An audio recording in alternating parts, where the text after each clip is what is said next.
이 부역대기가 왕비가 되늘 상이라니 저 거지놈이 실성을 했구나.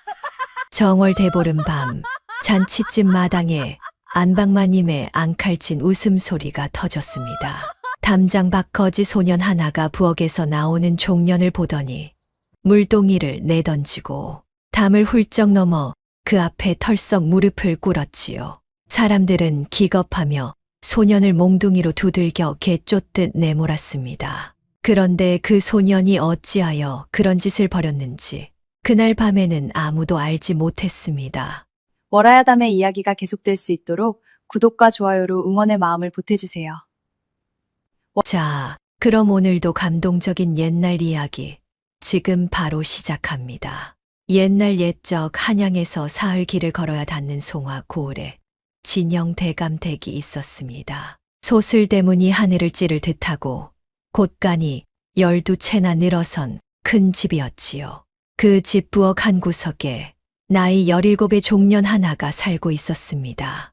이름은 단실이라 하였습니다. 새벽 닭이 울기도 전에 일어나 물을 깃고 아궁이 20개의 불을 지피고 밤이 이슥하도록 설거지를 하는 아이였지요. 얼굴에는 늘 잿검댕이 묻어 있었고 손등은 10년 묵은 나무 껍질처럼 갈라져 있었습니다. 그런데 이상하게도 그 검댕 아래 눈매만은 맑고 깊었습니다. 단실아, 물 아직 멀었느냐? 마님께서 새순물 찾으신다.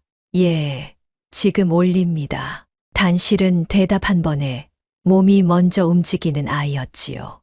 불평하는 법이 없었고 억울한 일을 당해도 입을 다물었지요. 같은 부엌에서 일하는 종례가 늘 안타까워했습니다. 단실아, 너는 어찌 그리 참기만 하느냐. 나 같으면 벌써 12번은 대들었겠다.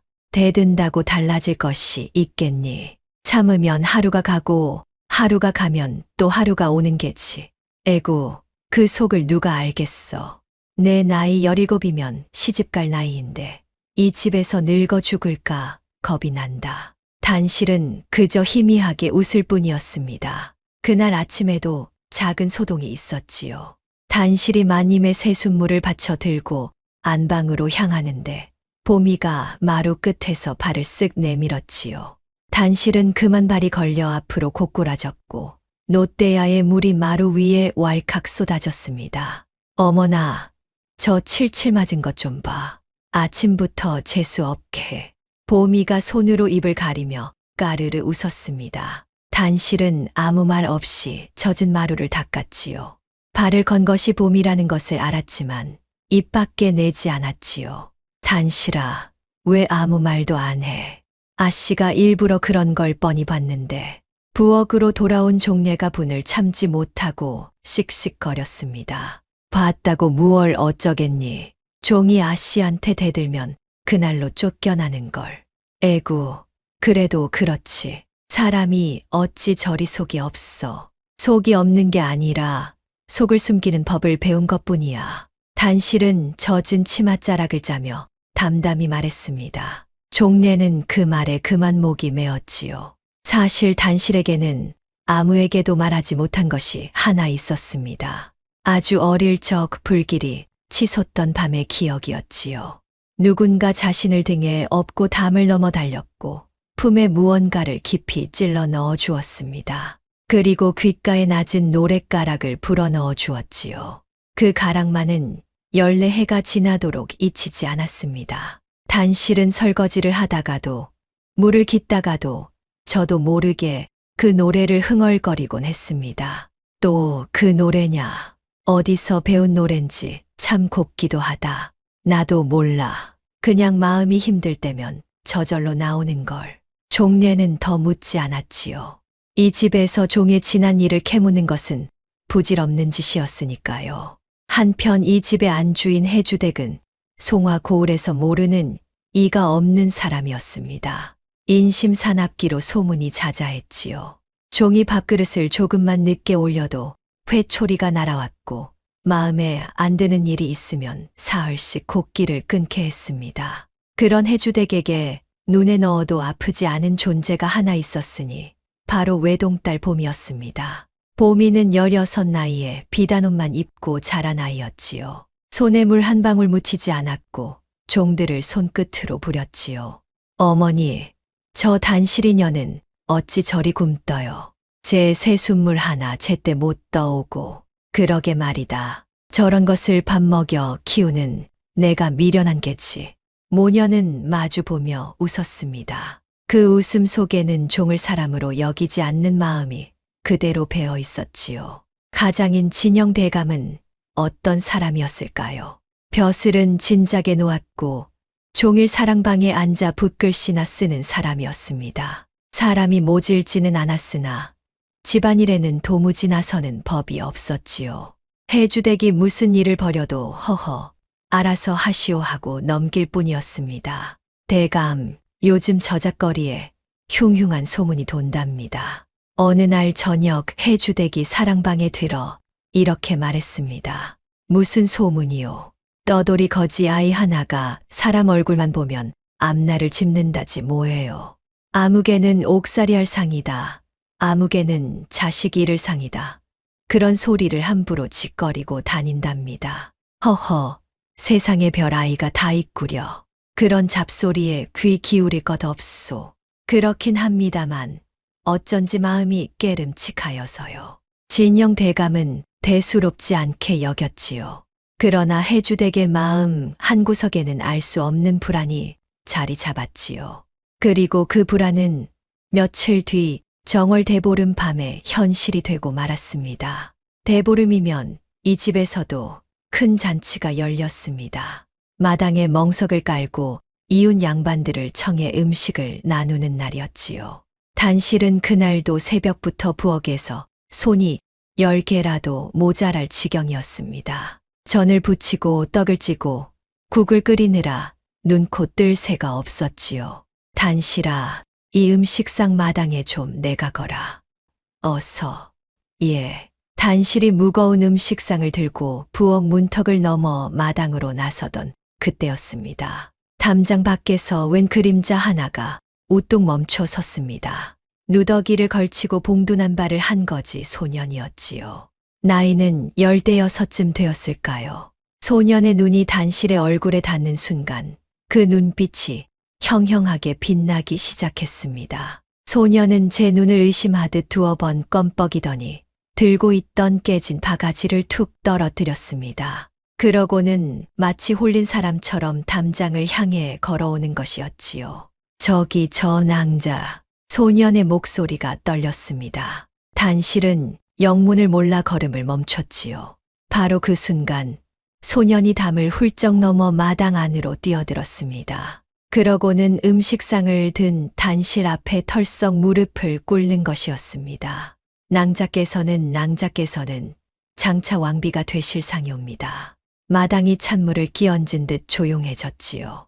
이웃 양반들도 종들도 모두 입을 벌린 채 소년을 바라보았지요. 가장 먼저 정신을 차린 것은 해주댁이었습니다. 이게 무슨 해괴망측한 소리냐? 어디서 굴러온 거지? 놈이 남의 집 잔치에. 마님, 소인은 거짓을 아뢰지 않습니다. 저 낭자의 눈썹과 이마, 그리고 귀의 생김을 보십시오. 이는 만백성의 어머니가 되실 귀한 상입니다. 닥쳐라. 저 천한 부엌대기가 왕비가 될 상이라니. 저 거지 놈이 실성을 했구나. 해주댁의 얼굴이 벌겋게 달아올랐습니다. 여봐라. 당장 저놈을 매우 쳐서 내쫓아라. 건장한 종들이 달려들어 소년을 붙잡았지요. 몽둥이가 소년의 등짝에 사정없이 내리꽂혔지요. 소년은 매를 맞으면서도 단실에게서 눈을 떼지 않았습니다. 오히려 이를 악물고 다시 한번 외쳤지요. 낭자, 소인의 말을 잊지 마십시오.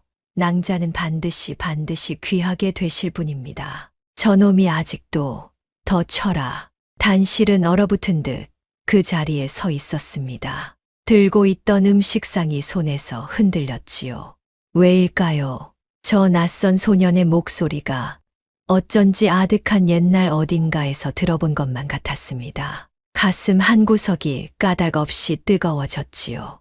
소년은 결국 피투성이가 된 채 대문 밖으로 내동댕이 쳐졌습니다. 그러나 끌려나가면서도 소녀는 단실을 향해 무어라 입을 움직였습니다. 소리는 나지 않았지만 그 입 모양을 단실은 똑똑히 읽을 수 있었지요.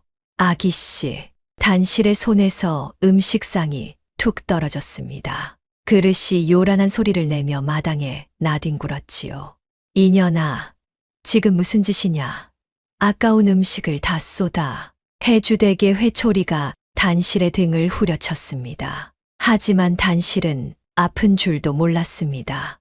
머릿속에는 오직 그 한마디 아기씨라는 말만이 맴돌고 있었으니까요.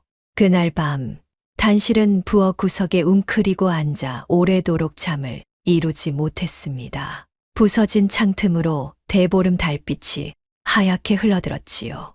단실은 저도 모르게 그 옛 노랫가락을 나지막이 흥얼거렸습니다. 그러자 이상하게도 피투성이가 되어 끌려가던 소년의 얼굴이 자꾸만 떠올랐습니다.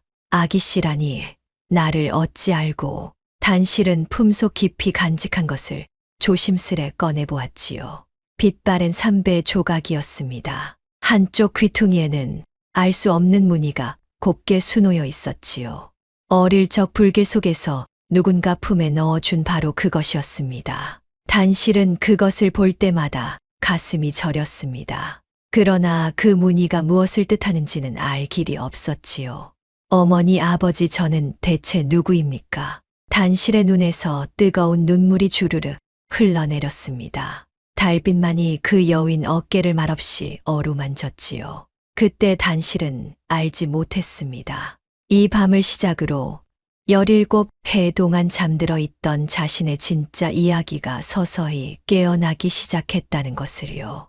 대보름 잔치가 있고 며칠이 지났습니다. 그러나 그날 밤의 소동은 쉬이 가라앉지 않았습니다. 글쎄, 그 집 부엌대기가 왕비될 상이라지 뭐야. 거지 아이가 담을 넘어와 절을 했다는군. 세상에 별일이 다 있지. 저작거리마다 사람들이 모이면 그 이야기로 수군거렸지요. 소문은 발이 달린 듯 온 고을에 퍼져 나갔습니다. 해주댁의 귀에도 그 소문이 날마다 들려왔습니다. 들을 때마다 속이 부글부글 끓었지요. 어느 집 종년이 왕비가 될 상이라고 이 무슨 망신살이 뻗칠 소리냐. 해주댁은 애먼 단실을 더욱 모질게 부렸습니다. 물을 깃는 일에 빨래며 방아까지 얹었고 조금이라도 굼뜨면 어김없이 회초리가 날아왔지요. 2년 다 내년 탓이다. 내가 요망하게 생겨먹어 그런 소리를 들은 게야. 송구합니다, 마님. 단실은 그저 고개를 숙일 뿐이었습니다. 그럴수록 해주댁의 심사는 더 뒤틀렸지요. 그날 저녁 해주댁은 사랑방의 진영 대감을 찾아갔습니다. 대감, 이 일을 어찌하면 좋습니까? 온 고을이 우리 집 종년 이야기로 시끄럽습니다. 허허, 소문이란 게 원래 며칠 요란하다 잦아드는 법이요. 너무 마음 쓰지 마시오. 잦아들기는요. 어제는 이웃마님이 저를 보고 대놓고 비웃지 뭡니까? 댁 종년이 왕비가 되면 우리도 덕 좀 보자면서요. 진영 대감은 붓을 내려놓고 껄껄 웃었습니다. 그거 참 재미있는 농이구려. 대감, 지금 이게 웃을 일입니까? 해주댁의 언성이 높아졌지요. 제 딸보미가 올해 16입니다. 곧 혼처를 알아봐야 할 나이인데 이런 망측한 소문이 돌면 좋은 자리가 오겠습니까? 부인 말도 일리는 있소만 그렇다고 종년을 어찌하겠소. 내다 팔 수도 없고 팔기라도 하면 속이 시원하겠습니다. 해주댁은 이를 갈며 방을 나섰습니다. 그 눈빛에는 이미 서늘한 도끼가 서려 있었지요. 한편 그 무렵 저작거리에서는 명도를 두고 또 다른 소문이 돌고 있었습니다. 그 거지 아이가 이번엔 김초신의 아들 암나를 짚었다는군. 뭐라 했는데 올가을 과거에 급제할 상이라 했다지. 그런데 정말 그리 되면 어쩔 텐가. 사람들은 반신반의하면서도 명도를 찾아다녔습니다. 명돌은 그러나 아무에게나 상을 봐 주지 않았지요. 돈을 내밀어도 마음이 내키지 않으면 고개를 저었지요. 소인의 눈은 사고 파는 물건이 아닙니다. 그렇게 말하고는 호련히 자리를 뜨곤 했습니다. 사람들은 그런 명도를 두고 별난 아이라 수군거렸지요. 그러나 명돌의 마음속에는 오직 한 사람뿐이었습니다. 바로 진영 대감댁 부엌에서 본 그 처녀 단실이었지요. 한편 보미는 보미대로 심통이 났습니다. 어머니, 저 단실이 년이 왕비될 상이라는데 그럼 저는 뭐예요? 저야말로 이 집 귀한 딸이잖아요. 아이고, 내 새끼, 그런 잡소리에 마음 쓸 것 없다. 내가 진짜 귀한 몸이지. 저 종년 따위가 무엇라고. 해주댁은 딸을 끌어안고 등을 다독였습니다. 그러나 마음 깊은 곳에서는 알 수 없는 가시가 자꾸만 돋아났지요. 그 무렵 단실에게는 남모를 버릇이 하나 생겼습니다. 밤이 되면 부엌 뒷마당에 홀로 나가 그 거지 소년이 사라진 대문 쪽을 오래도록 바라보는 것이었습니다. 아기씨라니 그 아이는 나를 어찌 알았을까. 단실은 품삼배 조각을 꺼내 달빛에 비춰보곤 했습니다. 수노인 무늬는 언뜻의 날개 같기도 하고 구름 같기도 했지요. 아무리 들여다보아도 그 뜻을 알 수 없었습니다. 이 무늬가 무엇이기에 어머니는 어찌하여 이것을 내게 남기셨을까. 단실이 기억하는 어머니의 모습은 흐릿했습니다. 다만 따뜻한 품과 귓가에 불러주던 그 노랫가락만이 남아 있었지요. 그리고 불길이 온 집을 삼키던 그 밤의 아우성, 누군가 자신을 업고 달리며 숨죽여 울던 그 소리, 거기까지가 단실이 기억하는 전부였습니다. 가끔 단실은 그 밤의 조각들을 하나하나 되짚어 보곤 했습니다. 높은 대문과 넓은 마당이 있었던 것 같았지요. 비단 옷을 입은 사람들이 자신을 어루만지며 웃어주던 기억도 어렴풋이 있었지요. 그런데 어느 날 갑자기 하늘이 붉게 물들고 사람들의 비명이 온 집을 뒤덮었습니다. 칼을 든 사내들이 담을 넘어 들이닥쳤고 여기저기서 불길이 치솟았지요. 그 다음은 그저 캄캄한 어둠뿐이었습니다. 눈을 떠보니 단실은 낯선 장터 한 구석에 홀로 앉아 있었습니다. 배가 고파 울고 있는데 웬 사내가 다가와 자신을 번쩍 안아들었지요. 그리고 얼마 뒤 단실은 진영대감 댁 부엌으로 팔려왔습니다. 그때가 아마 서너 살 무렵이었을 것입니다. 내가 원래 어디에서 왔는지만 알 수 있다면 단실은 늘 그것이 사무치게 궁금했습니다. 그러나 물어볼 사람도 알려줄 사람도 없었지요.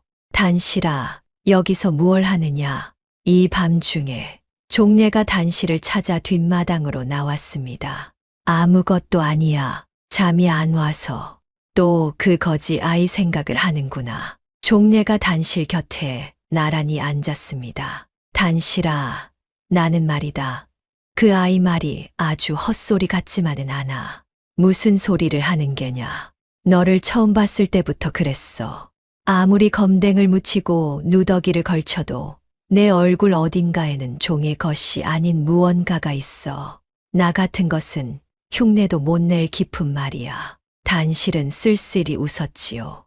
기품은 무슨, 나는 그저 부엌대기일 뿐인걸. 아니야, 나는 안. 내 손끝 하나, 걸음걸이 하나가 우리랑은 달라. 종례의 말에 단실은 가슴이 서늘해졌습니다. 사실 단실 자신도 어렴풋이 느끼고 있었으니까요. 이 집의 종으로 살면서도 어딘가 이곳이 자신의 자리가 아닌 것만 같은 낯선 느낌, 그 느낌의 정체를 단실은 알지 못했습니다. 자, 그런 이야기는 그만하고 들어가자. 내일도 새벽부터 물을 길어야 하잖니. 두 사람은 나란히 부엌으로 돌아갔습니다. 그런데 바로 그날 밤 뜻밖의 일이 벌어졌지요. 단실이 막 잠이 들려던 참에 부엌 뒷문에서 나지막한 기척이 들려온 것입니다. 톡, 톡, 톡. 누군가 조심스레 문을 두드리는 소리였지요. 단실은 흠칫 놀라 몸을 일으켰습니다. 누구세요? 문틈으로 낮은 목소리가 새어 들어왔습니다. 아기씨, 접니다. 며칠 전 단실의 심장이 쿵 내려앉았지요. 그 목소리는 틀림없이 담을 넘어와 절을 하던 그 거지 소년의 것이었습니다. 단실은 떨리는 손으로 살며시 문을 열었습니다. 달빛 아래 온몸에 멍이 든 소년이 서 있었지요. 며칠 전보다 얼굴이 더 상해 있었습니다. 너는 그때 그 아이가 아니냐? 어찌 다시 여기에? 아기 씨를 뵙지 않고는 발이 떨어지지 않았습니다. 소년은 단실을 보자마자 또 무릎을 꿇으려 했습니다. 단실이 황급히 그 팔을 붙잡았지요. 이러지 마. 누가 보면 큰일 난다. 그리고 나는 아기 씨가 아니라 이 집 종 단실이다. 아닙니다. 아기 씨는 종으로 태어나실 분이 아니었습니다. 소년의 눈빛은 진지했습니다. 거짓이나 실없음이라고는 찾아볼 수 없었지요. 내 이름은 명돌이라 합니다. 정처 없이 떠도는 신세이지요. 허나 저는 어릴 적부터 남들이 못 보는 것을 보는 눈을 타고났습니다. 못 보는 것을 보다니 사람의 얼굴에 깃든 앞날입니다. 저는 지금껏 수많은 사람의 상을 보아왔으나 아기 씨 같은 상은 처음이었습니다. 이마에는 산이 앉았고 눈에는 별이 담겼으니 이는 만민의 어머니가 되실 국모의 상입니다. 단실은 그 말이 도무지 믿기지 않았습니다. 헛소리 마라. 나 같은 부엌대기가 무슨. 아기 씨. 명돌이 단실의 말을 가만히 끊었습니다. 그러고는 뜻밖의 말을 꺼냈지요. 혹 품에 지니신 것이 있지 않으십니까? 삼배의 무늬가 수노인 것 말입니다. 단실의 눈이 화등잔만 하게 커졌습니다. 내가 그것을 얻지 않으냐? 명돌의 눈에 물기가 어렸습니다. 그는 한동안 말을 잇지 못하다가 겨우 입을 열었지요. 그것은 아기 씨께서 원래 계셔야 할 자리를 알려주는 물건입니다. 하오나 지금은 때가 아닙니다. 아직은 아기 씨께서 아셔도 위험할 뿐입니다. 무슨 소리냐? 알아듣게 말해다오. 단실이 애타게 매달렸지만 명돌은 고개를 저었습니다. 때가 되면 반드시 아시게 됩니다. 그때까지 그 삼배 조각을 목숨처럼 지키십시오. 그것만이 아기 씨를 증명해 줄 것입니다. 멀리서 개 짖는 소리가 들려왔습니다. 명돌이 흠친 몸을 낮추었지요. 이만 가 보아야겠습니다. 허나 아기 씨, 이것만은 기억하십시오. 저는 반드시 다시 돌아옵니다. 아기 씨가 제자리를 찾으실 그날 반드시 곁에 있겠습니다. 명돌아, 잠깐. 그러나 명돌은 어느새 어둠 속으로 사라진 뒤였습니다. 단실은 텅 빈 뒷마당을 바라보며 오래도록 서 있었습니다. 손에는 여전히 그 삼배 조각이 쥐어 있었지요. 제자리를 찾는다니 나에게 제자리가 어디 있단 말인가. 단실은 그날 밤 한숨도 자지 못했습니다. 가슴 속에서는 오래도록 잠들어 있던 무언가가 조금씩 깨어나고 있었지요. 자신이 누구인지, 어디에서 왔는지, 그 물음이 처음으로 단실의 마음을 흔들기 시작한 것입니다. 그렇게 봄이 가고 여름이 지났습니다. 단실은 여전히 진영대감 댁부엌에서 종살이를 했지요. 그러나 명돌을 만난 뒤로 단실의 마음은 예전 같지 않았습니다. 품속의 삼배 조각이 마치 살아있는 듯 뜨겁게 느껴졌으니까요. 그러던 어느 가을날 온 고을을 뒤흔드는 소식이 전해졌습니다. 한양에서 방이 내려왔는데 다름 아닌 후궁 간택령이었지요. 간택령이라니 그게 무슨 말이오? 사람들이 방 앞에 모여 웅성거렸습니다. 그를 아는 선비 하나가 방을 소리내어 읽었습니다. 임금께서 후궁을 들이신다는구려. 전국 각 고을에서 15에서 20살 사이 처녀 중 양반가의 교수를 뽑아 올리라는 어명이요. 양반가 교수라. 그럼 우리 같은 상것들은 해당이 없겠구먼. 그렇지. 반가의 딸이라야 하니. 이 소식은 진영대감댁에도 곧 전해졌지요. 해주댁은 이 말을 듣자마자 눈이 번쩍 뜨였지요. 대감, 이것 좀 보십시오. 후궁 간택령이랍니다. 허허, 그렇소. 참으로 경사스러운 일이구려. 경사고 말고요. 우리 보미를 올려보내면 되지 않겠습니까? 해주댁의 목소리가 잔뜩 들떴습니다. 우리 보미가 어디 보통 아이입니까? 인물로 보나 집안으로 보나 후궁 자리는 떼어놓은 당상입니다. 진영 대감은 잠시 생각에 잠겼습니다. 허나 부인 간택이란 것이 그리 쉬운 일이 아니요. 전국에 내로라 하는 교수들이 다 모일 터인데 그러니 더욱 서둘러야지요. 지금부터 보미에게 예법이며 몸가짐을 단단히 가르쳐야 합니다. 해주댁은 그날부터 딸 보미를 채근하기 시작했지요. 예절 선생을 불러들이고 값비싼 비단으로 옷을 지었지요. 보미도 후궁이 될지 모른다는 생각에 잔뜩 부풀었습니다. 어머니, 제가 정말 후궁이 될 수 있을까요? 되고 말고 내가 궁에 들어가면 이 어미도 덩달아 귀한 몸이 되는 게다. 그렇고 말고 모녀는 밤마다 마주 앉아 궁에 들어갈 꿈에 젖었습니다. 어머니, 제가 후궁이 되면 저 단실이 년을 어찌할까요? 어찌하긴 그때는 내 몸종으로 삼아 데려가면 되지. 평생 내 발밑에서 굽실거리게 만들면 그만이야. 호호, 그거 참 통쾌하겠네요. 늘 저를 뻣뻣하게 쳐다보는 게 아니꼬웠는데 보미가 손뼉을 치며 좋아했지요.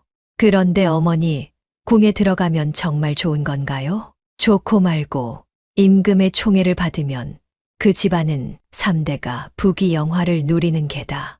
내 아비도 나도 다 내 덕을 보게 되는 게지. 해주댁의 눈이 탐욕으로 번들거렸습니다. 보미는 벌써 후궁이 된 양 어깨를 으쓱거렸지요.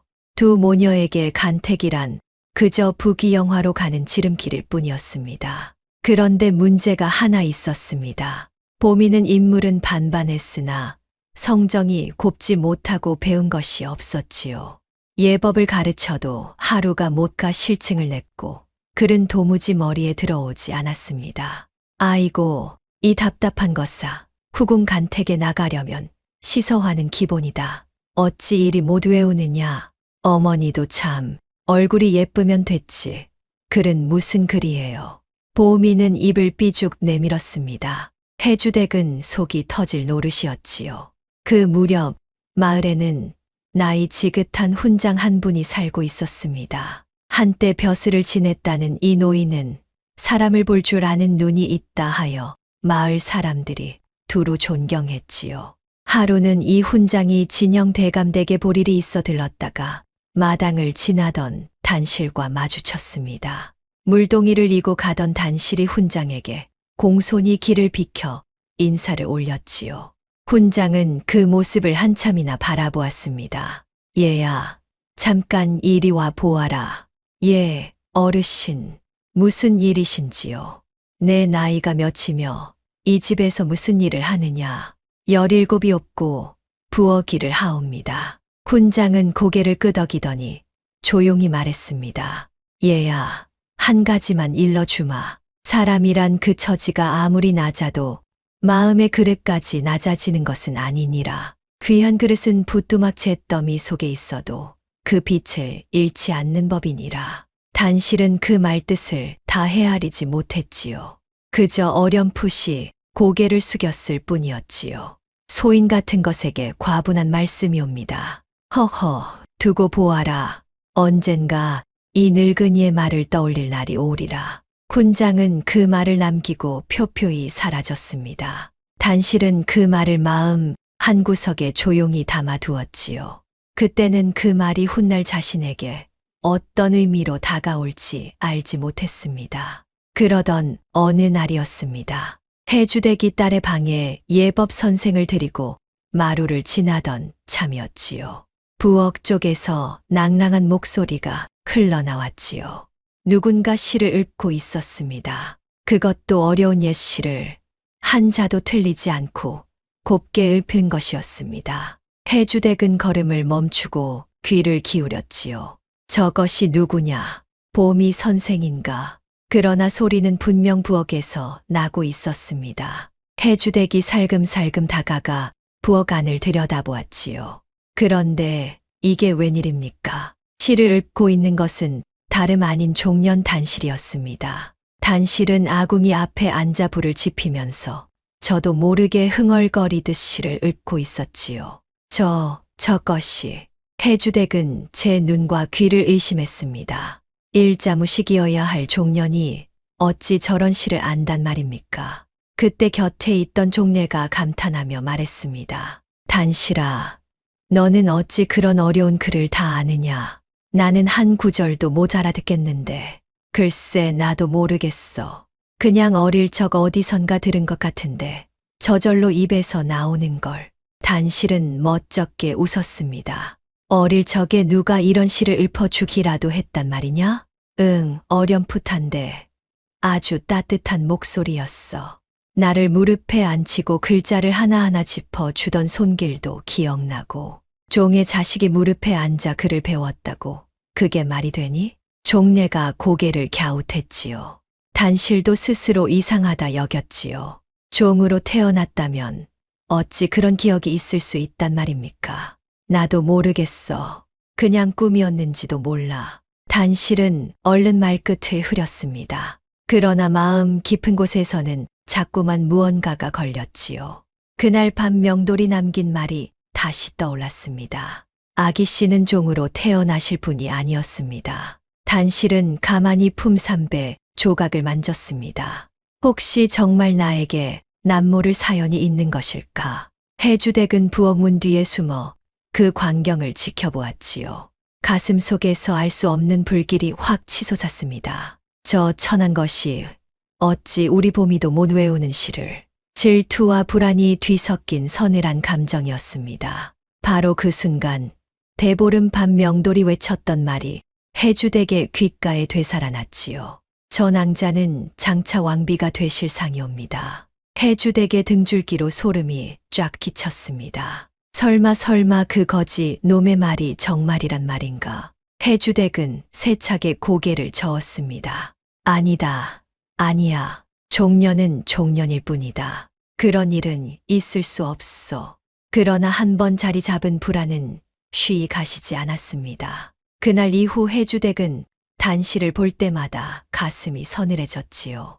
그리고 마음속으로 무서운 결심을 굳혀갔습니다. 저것을 이대로 두어서는 안 되겠다. 보미가 간택에 나가기 전에 저 화근을 없애버려야 해. 해주댁의 눈빛이 독하게 번뜩였습니다. 며칠 뒤 해주댁은 은밀히 사람을 하나 불러들였습니다. 인근에서 꾸준히를 도맡아 하는 험상궂은 사내였지요. 자네에게 은밀히 부탁할 일이 있네. 무슨 일이신지요? 마님, 우리 집 부엌에 단실이라는 종년이 있네. 그년을 조용히 없애주게. 아무도 모르게 말일세. 사내의 눈이 번뜩였습니다. 값은 넉넉히 쳐주지. 대신 감쪽 같아야 하네. 시체도 남지 않게. 염려 마십시오. 소인이 하는 일에 뒤탈이 있었던 적은 없습니다. 두 사람은 은밀히 손을 맞잡았습니다. 그러나 이 무서운 흉계를 단실은 꿈에도 알지 못했지요. 다만 종래만은 어쩐지 마음이 뒤숭숭했습니다. 그날 낮에 우연히 마님이 낯선 사내와 소곤거리는 것을 곁눈으로 보았기 때문입니다. 단실아, 요즘 마님 눈치가 심상치 않아. 아무래도 무슨 일을 꾸미시는 것 같단 말이야. 무슨 일을 꾸미시겠니? 그저 봄이 아씨 간택 준비로 바쁘신 게지. 아니야. 너를 보는 눈빛이 예전 같지 않아. 조심하는 게 좋겠어. 단실은 종래의 손을 가만히 잡았습니다. 걱정해줘서 고맙다. 하지만 나 같은 것이 무슨 큰일을 당하겠니? 너무 마음 쓰지 마. 종래는 그래도 마음이 놓이지 않았습니다. 그날 밤 종래는 단실의 곁을 좀처럼 떠나지 않았지요. 그날도 단실은 여느 때처럼 물을 깃고 불을 지피며 하루를 보냈습니다. 밤이 되자 단실은 품속의 삼배 조각을 꺼내 가만히 어루만졌지요. 명돌아, 너는 지금 어디에 있느냐? 나에게 제자리를 찾으라 했는데 나는 아직도 그 자리가 어디인지 알 수가 없구나. 단실은 나지막이 그 옛 노랫가락을 흥얼거렸습니다. 달빛이 부엌 창으로 스며들었지요. 그때 단실은 알지 못했습니다. 달빛 아래 흥얼거리는 그 노랫가락을 종래가 조용히 듣고 있었지요. 단실아, 그 노래는 어디서 배운 거니? 참 곱기도 하다만 어쩐지 슬프구나. 나도 몰라. 언니, 그저 어릴 적부터 마음이 시릴 때면 저절로 나오는 노래야. 어릴 적이라니. 너는 내가 어디서 왔는지 정말 하나도 기억이 안 나니. 단실은 고개를 저었습니다. 어렴풋이 아주 큰 기와집과 나를 안고 이 노래를 불러주던 따뜻한 품이 생각날 뿐이야. 꿈인지 생시인지도 모르겠어. 종례는 그 말에 가만히 단실의 등을 쓸어 주었지요. 무슨 사연이 있는 아이인 게야. 부디 좋은 날이 오기를. 자신을 노리는 검은 그림자가 바로 그 담장 밖에서 서서히 다가오고 있다는 것을요. 그날 밤이 깊었습니다. 온 집안이 잠든 삼경 무렵 부엌 뒷문이 조용히 열렸습니다. 낮에 해주댁과 손을 맞잡은 그 험상궂은 사내였지요. 사내는 발소리를 죽이며 부엌 안으로 스며들었습니다. 손에는 시퍼런 칼이 들려 있었지요. 마침 단실은 곤히 잠들어 있었습니다. 사내가 칼을 치켜들고 단실에게 다가서던 바로 그 순간이었습니다. 거기 누구냐? 종례가 벌떡 일어나 소리쳤지요. 그날따라 마음이 놓이지 않아 단실 곁을 지키고 있었던 것이지요. 단실아, 어서 일어나, 도망쳐. 종례의 외침에 단실이 화들짝 눈을 떴습니다. 시퍼런 칼날이 달빛에 번뜩이는 것이 보였지요. 이런 계집년이 하나 더 있었구나. 사내가 당황하여 칼을 휘둘렀습니다. 종례가 몸을 던져 사내의 팔을 붙들었지요. 단실아, 어서 도망쳐. 종례야, 너를 두고 어찌 가. 내 걱정은 말고 어서. 마님이 너를 죽이려는 거야. 어서 도망쳐서 살아. 그 말에 단실은 정신이 번쩍 들었습니다. 마님이 자신을 죽이려 한다니. 단실은 품삼배 조각만을 움켜쥐고 부엌 뒷문으로 몸을 날렸습니다. 전연 잡아라. 사내가 종례를 밀치고 단실을 뒤쫓았습니다. 단실은 어둠 속을 죽으림을 다해 달렸지요. 담을 넘고 논밭을 가로지르고 산길로 접어들었습니다. 발이 찢기고 옷이 가시에 걸려도 멈추지 않았지요. 헉, 얼마나 달렸을까요? 사내의 발소리가 더는 들리지 않았습니다. 단실은 그제야 커다란 나무 밑에 쓰러지듯 주저앉았습니다. 온몸이 땀과 흙으로 범벅이 되었지요. 종례야, 너는 무사하냐? 단실은 두고 온 종례를 생각하며 눈물을 쏟았습니다. 그러나 지금은 돌아갈 수도 없었지요. 돌아가면 그날로 목숨을 잃을 테니까요. 내가 무슨 잘못을 했기에 어찌하여 나를 죽이려 하는가. 단실은 서럽게 흐느꼈습니다. 밤하늘의 별들만이 그 가여운 처녀를 내려다보고 있었지요. 한편 진영 대감댁에서는 한바탕 소동이 벌어졌습니다. 단실을 놓친 사내가 씩씩거리며 해주댁을 찾아왔지요. 마님, 이를 그르쳤습니다. 웬 계집종이 회방을 노는 바람에 그년이 도망쳤습니다. 뭐라, 도망을 쳐. 해주댁의 얼굴이 일그러졌습니다. 이런 멍청한 것을 봤나. 그깟 계집 하나를 처리하지 못하다니. 산으로 도망쳐서 어디로 갔는지 알 수가 없었습니다. 허나 밤길의 산을 헤매다 보면 제풀에 죽을 것입니다. 밤이슬과 짐승을 어찌 견디겠습니까? 해주댁은 잠시 생각에 잠겼습니다. 하긴 갈 데도 없는 년이 산에서 며칠 버티겠느냐. 굶어 죽든 얼어 죽든 하겠지. 해주댁은 애써 마음을 다독였지요. 그래도 혹 모르니 사람을 풀어 근방을 뒤져보게. 살아있거든 반드시 없애야 하네. 예, 알겠습니다. 그러고는 종례를 끌어내 광에 가두었지요. 2년, 내가 감히 내 일에 회방을 놓아? 어디 실컷 굶어봐라. 종례는 광에 갇혀서도 단실의 무사만을 빌었습니다. 단실아, 부디 살아만다오. 어디로든 멀리 도망쳐서 살아만다오. 한참을 울던 단실은 겨우 몸을 일으켰습니다. 이대로 주저앉아 있을 수만은 없었으니까요. 단실은 정처 없이 산길을 걸었습니다. 걸으면서 문득 명돌의 얼굴이 떠올랐습니다. 제자리를 찾으라 했지. 그런데 나는 지금 자리를 찾기는커녕 목숨 하나 부지하기도 힘든 신세로구나. 단실은 쓴웃음을 지었습니다. 그러나 이상하게도 마음 한구석에서는 알 수 없는 힘이 솟았지요. 이대로 죽을 수는 없다는, 반드시 살아야 한다는 절박한 마음이었습니다. 그래, 살아야 한다. 살아서 내가 누구인지 반드시 알아내야 해. 어머니가 남기신 이 삼배 조각의 뜻을, 명돌이 말한 내 제자리를. 단실은 품삼배 조각을 꼭 움켜쥐었습니다. 그것만이 이 험한 세상에서 자신을 지탱해 주는 유일한 끈이었지요. 날이 밝을 무렵 저 멀리 작은 주막 하나가 눈에 들어왔지요. 배가 고프고 목이 말랐지만 단실에게는 엽전 한 푼 없었습니다. 물이라도 한 모금 얻어 마실 수 있을까? 단실은 주막 앞에서 잠시 망설였습니다. 행색이 이 모양이니 문전박대를 당할지도 몰랐지요. 그래도 목이 타서 견딜 수가 없었습니다. 용기를 내어 주막 쪽으로 발걸음을 옮기던 참이었습니다. 길가 풀숲에서 신음 소리가 들려왔지요. 걔 아무도 없느냐? 단실은 흠칫 놀라 소리 나는 쪽을 살폈습니다. 풀숲 사이에 웬 선비 하나가 쓰러져 있었지요.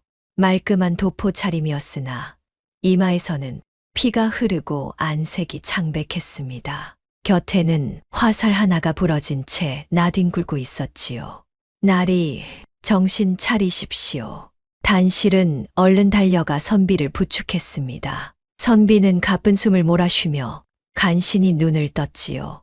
물을 좀. 잠시만 기다리십시오. 제가 물을 구해 오겠습니다. 단실은 주막으로 달려가 사정을 말하고 물을 얻어왔습니다. 그러고는 선비의 입에 조심스레 물을 흘려 넣었지요. 선비가 겨우 숨을 돌렸습니다. 고맙네, 자네가 아니었으면 큰일 날 뻔했네. 단실은 선비의 안색을 살폈습니다. 입술이 하얗게 질리고 이마에는 식은땀이 맺혀 있었지요. 날이 피를 많이 흘리셨습니다. 잠시 이 나무에 기대어 쉬십시오. 단실은 선비를 큰 나무 밑동에 편히 기대게 했습니다. 그러고는 근처에서 깨끗한 나무잎을 구해 와 상처를 눌러주었지요. 이렇게 하면 피가 좀 멎을 것입니다. 조금만 참으십시오. 선비는 처녀의 침착한 손놀림에 내심 놀랐습니다. 어인일로 이 산중에 이리 쓰러져 계셨습니까? 이마의 상처는 또 어찌 된 것이고요. 선비는 잠시 말을 아꼈습니다. 산길을 가다 화적대를 만났네. 겨우 몸은 피했으나 화살에 스치고 말았지. 단실은 선비의 이마에 흐르는 피를 제 치맛자락을 찢어 정성껏 싸매 주었지요. 이렇게라도 지혈을 해야 합니다. 상처가 깊으니 어서 의원을 찾으셔야겠습니다. 선비는 그런 단실을 물끄러미 바라보았습니다. 행색은 남루하기 짝이 없는 처녀였지요. 허나 그 손길은 더없이 정성스럽고 말투에는 이상한 기품이 배어 있었습니다. 자네는 어인 처녀이기에 이 새벽에 홀로 산길을 헤매고 있는가? 단실은 잠시 머뭇거렸습니다. 차마종에서 도망쳤다고는 말할 수 없었지요. 그저 갈 곳 없는 가여운 처지이옵니다. 나리께서는 신경 쓰지 마십시오. 갈 곳이 없다. 선비는 무언가 사연이 있음을 짐작했습니다. 그러나 더는 캐묻지 않았지요. 자네 이름이 무엇인가? 단실이라 하옵니다. 단실이라 좋은 이름이구나. 선비는 단실의 얼굴을 가만히 들여다보았습니다. 검댕과 흙이 묻은 얼굴이었지만 그 눈매가 유난히 맑고 깊었지요. 자네에게 큰 신세를 졌네. 이 은혜는 반드시 갚겠네. 은혜라니요. 곤경에 처한 사람을 돕는 것은 당연한 도리이옵니다. 단실은 조용히 미소 지었습니다. 선비는 그 미소에서 눈을 떼지 못했지요. 이 낯선 처녀에게서 여느 반가의 교수도 갖지 못한 무언가를 느꼈던 것입니다. 자네, 혹 이 근방에 머물 곳이 있는가? 아니요. 아무 데도 없사옵니다. 선비는 잠시 생각에 잠기더니 말했습니다. 그렇다면 나와 함께 가지 않겠는가? 내 자네의 은혜를 갚을 방도를 찾아보겠네. 단실은 뜻밖의 말에 놀랐습니다. 낯선 선비를 따라 나선다는 것이 두렵기도 했지요. 그러나 지금 단씨에게는 갈 곳이 없었습니다. 무엇보다 이 선비의 눈빛에서는 이상하게도 사람을 안심시키는 무언가가 있었지요. 나리를 믿어도 되겠습니까? 내 비록 지금은 이런 행색이나 결코 자네를 해할 사람이 아니네. 그것만은 하늘에 맹세하지. 단실은 한참을 망설이다 고개를 끄덕였습니다. 알겠습니다. 나리를 따르겠습니다. 헌데 나리 몸도 성치 않으신데 어디로 가시는 길이었습니까? 한양으로 돌아가는 길이었네. 볼일이 있어 자맹을 나왔다가 그만 화를 당했지. 자맹이라 하시면? 선비는 잠시 말을 멈추었습니다. 그저 세상 인심을 살피러 다녔다고 해두세. 벼슬아치들이 백성을 잘 돌보는지 억울한 이는 없는지 두루 살피는 일이지. 단실은 고개를 끄덕였지요. 참으로 어진 마음을 지니셨습니다. 그런 분이 많으시면 백성이 두 발 뻗고 살 텐데요. 선비는 그 말에 씁쓸히 웃었습니다. 자네 같은 처녀가 그런 생각을 하다니 놀랍구나. 대체 어디서 그런 마음을 배웠는가? 배운 것이 아니라 그저 제가 늘 억울한 처지에 있다 보니 남의 억울함이 먼저 눈에 들어올 뿐이옵니다. 선비는 단실을 다시금 유심히 바라보았습니다. 자네 혹시 글은 아는가? 어깨 너머로 몇 자 익힌 것이 전부이옵니다. 종의 몸으로 어찌 글을 배우겠습니까? 허나 자네 말에는 글을 아는 이보다 깊은 이치가 담겨 있구나. 참으로 아까운 사람이야. 과분한 말씀이시옵니다. 소인은 그저 하루하루 주어진 일을 다할 뿐이옵니다. 선비는 잠시 말이 없다가 나직이 중얼거렸지요. 하루하루 주어진 일을 다한다. 그것이야말로 아무나 못하는 일이거늘. 이 처녀에게는 분명 예사롭지 않은 무언가가 있었지요. 그리하여 단실은 그 선비를 따라 길을 나섰습니다. 그때 단실은 알지 못했습니다. 자신이 구하고 따라 나선 이 선비가 장차 자신의 운명을 송두리째 바꾸어 놓을 귀한 분이라는 것을요. 단실은 선비를 따라 한양으로 향했습니다. 선비는 가는 길에 어느 큰 기와집에 단실을 데려다 놓았지요. 소슬 때문에 행랑채가 즐비한 진영대감 댁보다도 훨씬 큰 집이었습니다. 이곳은 내가 잘 아는 집이네. 자네는 당분간 여기 머물며 몸을 추스르게. 이런 큰 집의 소인 같은 것이 어찌 머무릅니까? 내 이미 이 집 사람들에게 일러두었으니 염려 말게. 자네는 귀한 손님일세. 선비는 그 말을 남기고 어디론가 떠났습니다. 단실은 어리둥절했지요. 낯선 처녀에게 이런 호의를 베풀다니 도무지 영문을 알 수 없었습니다. 내가 그저 물 한 모금 떠다 드리고 상처를 싸매 드린 것뿐인데 어찌 이런 큰 은혜로 갚으시는가. 단실은 몇 번이고 고개를 갸웃했습니다. 곰곰이 생각해 보아도 그 선비는 결코 예사 사람 같지 않았지요. 행색은 여느 선비와 다르지 않았으나 말투와 몸가짐에는 범접하기 어려운 위엄이 서려 있었습니다. 집안 사람들이 그를 대하는 태도도 어딘가 각별했지요. 대체 어떤 분이시기에? 단실은 궁금했지만 감히 묻지 못했습니다. 그런데 더욱 이상한 일이 있었습니다. 이 집 사람들이 단실을 극진히 대접하는 것이었지요. 깨끗한 옷을 내어주고 따뜻한 밥상을 차려주었습니다. 단실이 몸을 씻고 새 옷으로 갈아입자 집안 사람들이 모두 입을 다물지 못했지요. 세상에 저 처자가 아까 그 남루한 아이가 맞나. 검댕을 씻어 내니 저리 고운 얼굴이었구먼. 예사 교수가 아니야. 집안 늙은 종은 단실의 손을 보고 혀를 찼습니다. 손은 일이 거칠어도 손놀림 하나하나가 어찌 이리 반듯한지 필시 귀하게 자란 티가 배어 있어. 단실은 그 말들이 부끄러워 고개를 숙일 뿐이었지요. 과분한 말씀들이십니다. 소인은 그저 부엌일이나 하던 종이온데요. 종이라니. 그런 말 말게. 여기 있는 동안은 우리 집 귀한 손님이니. 이 집 안주인은 인자한 노부인이었는데 단실을 마치 친손녀처럼 아꼈습니다. 세상에 저 낭자 좀 보게. 검댕을 씻어 내니 저리 고운 얼굴이었네. 눈처럼 하얀 살결에 이목구비가 어쩜 저리 반듯할꼬. 여느 반가 아씨보다 더 귀티가 흐르네. 단실은 부끄러워 고개를 숙였습니다. 거울에 비친 제 모습이 스스로도 낯설었지요. 17년을 부엌대기로 살아온 자신에게 이런 얼굴이 숨어 있었다니.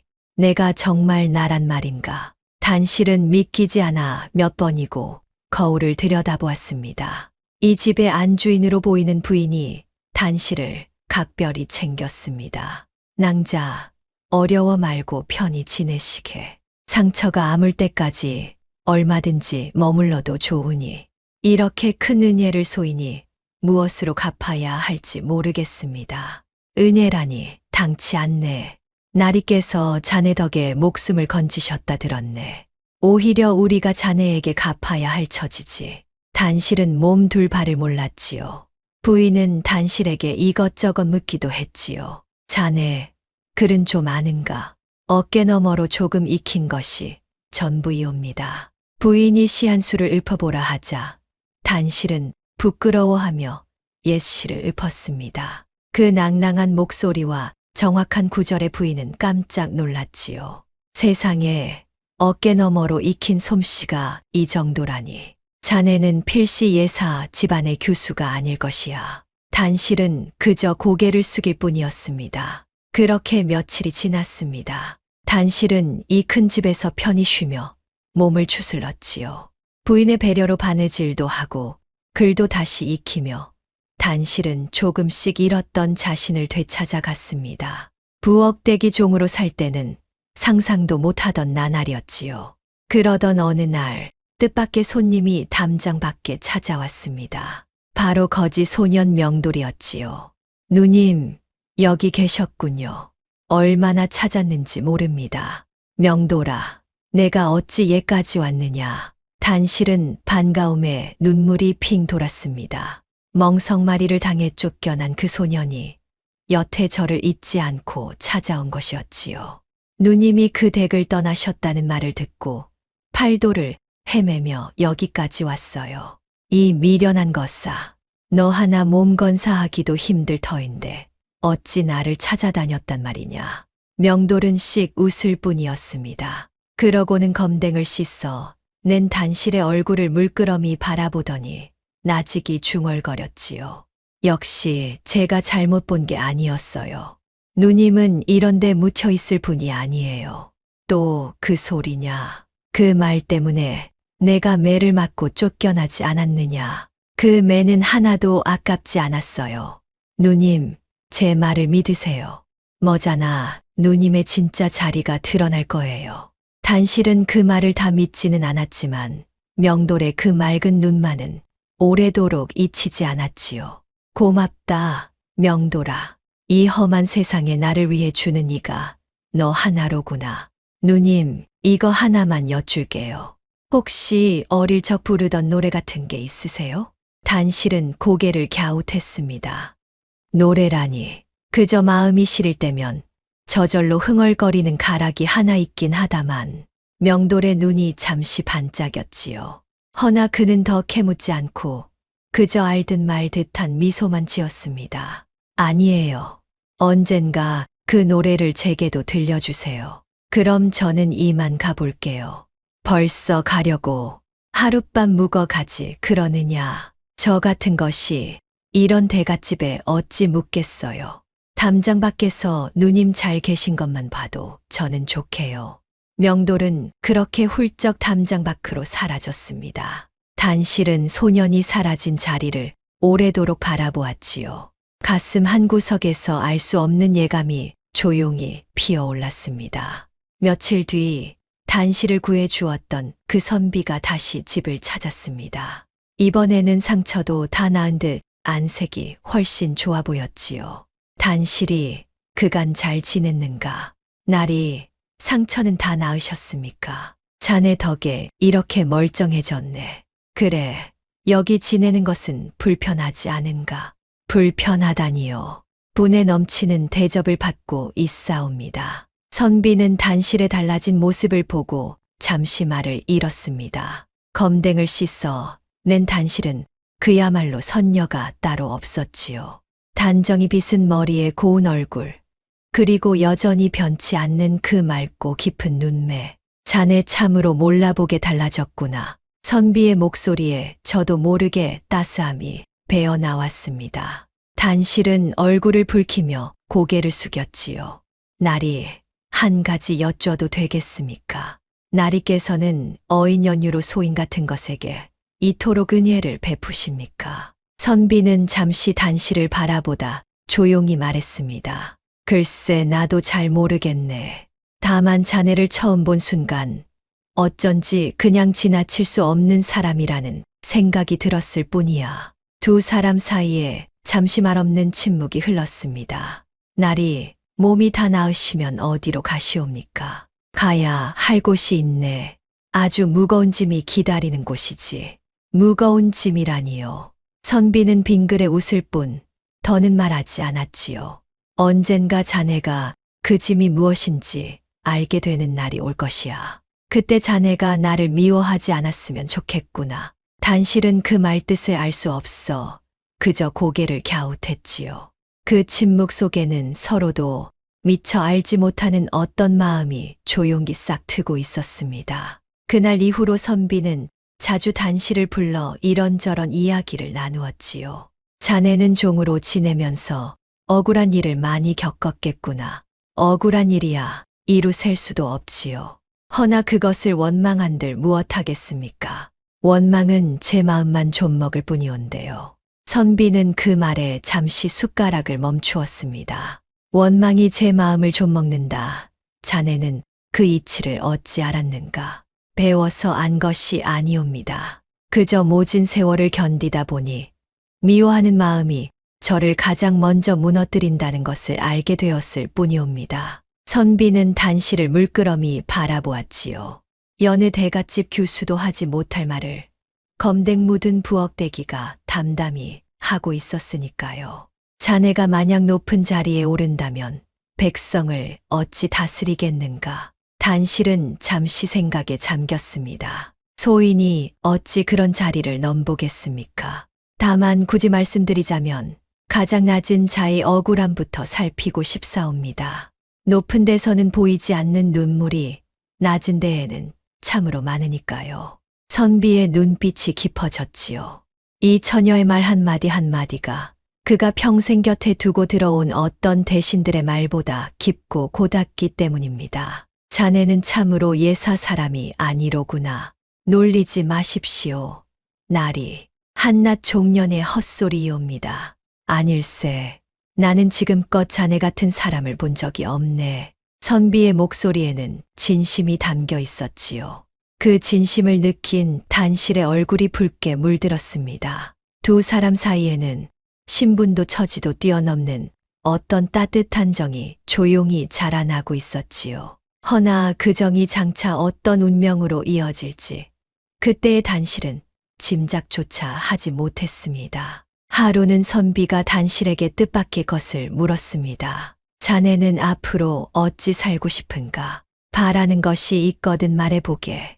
단실은 잠시 생각에 잠겼지요. 소인은 그저 제가 어디서 왔는지, 제 부모가 누구인지 알고 싶을 뿐이옵니다. 부귀도 영화도 바라지 않사옵니다. 어찌 부귀 영화를 바라지 않는가? 세상 사람들은 그것을 얻으려 못하는 짓이 없거늘 부귀 영화가 사람을 어찌 망가뜨리는지 소인은 종살이하며 두 눈으로 보았사옵니다.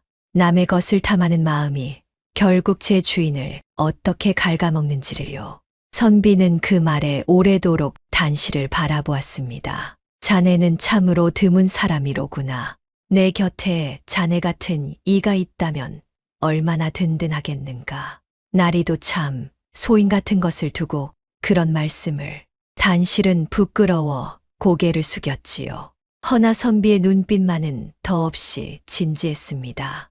이 처녀가 지닌 맑은 심성이야말로 그가 오래도록 찾아 헤매던 귀한 보배였기 때문이지요. 단실이 한양 큰 집에 머문 지도 어느덧 여러 날이 지났습니다. 선비는 며칠에 한 번씩 들러 단실의 안부를 살폈지요. 그러던 어느 날 선비가 여느 때보다 무거운 낯빛으로 찾아왔습니다. 단실이 내 이제 먼 길을 떠나야 하네. 한동안 자네를 보지 못할 것이야. 날이 어디로 가시옵니까? 가야 할 곳이 있네. 아주 무거운 짐이 기다리는 곳이지. 단실은 까닭 모를 서운함에 고개를 숙였습니다. 선비는 그런 단실을 잠시 바라보다 품에서 작은 옷가락지 하나를 꺼냈지요. 이것을 받아두게. 날이 어찌 이런 귀한 것을 소인에게. 언젠가 자네가 어려운 일을 당하거든 이 가락지를 들고 도성 안에서 이것을 아는 사람을 찾게. 그리하면 반드시 도움을 얻을 것이야. 단실은 영문을 몰라 그저 두 손으로 가락지를 받들 뿐이었습니다. 어인 연유로 소인에게 이토록 마음을 쓰십니까? 소인은 그저 물 한 모금 떠드린 것뿐이온데요. 선비는 빙그레 웃었지요.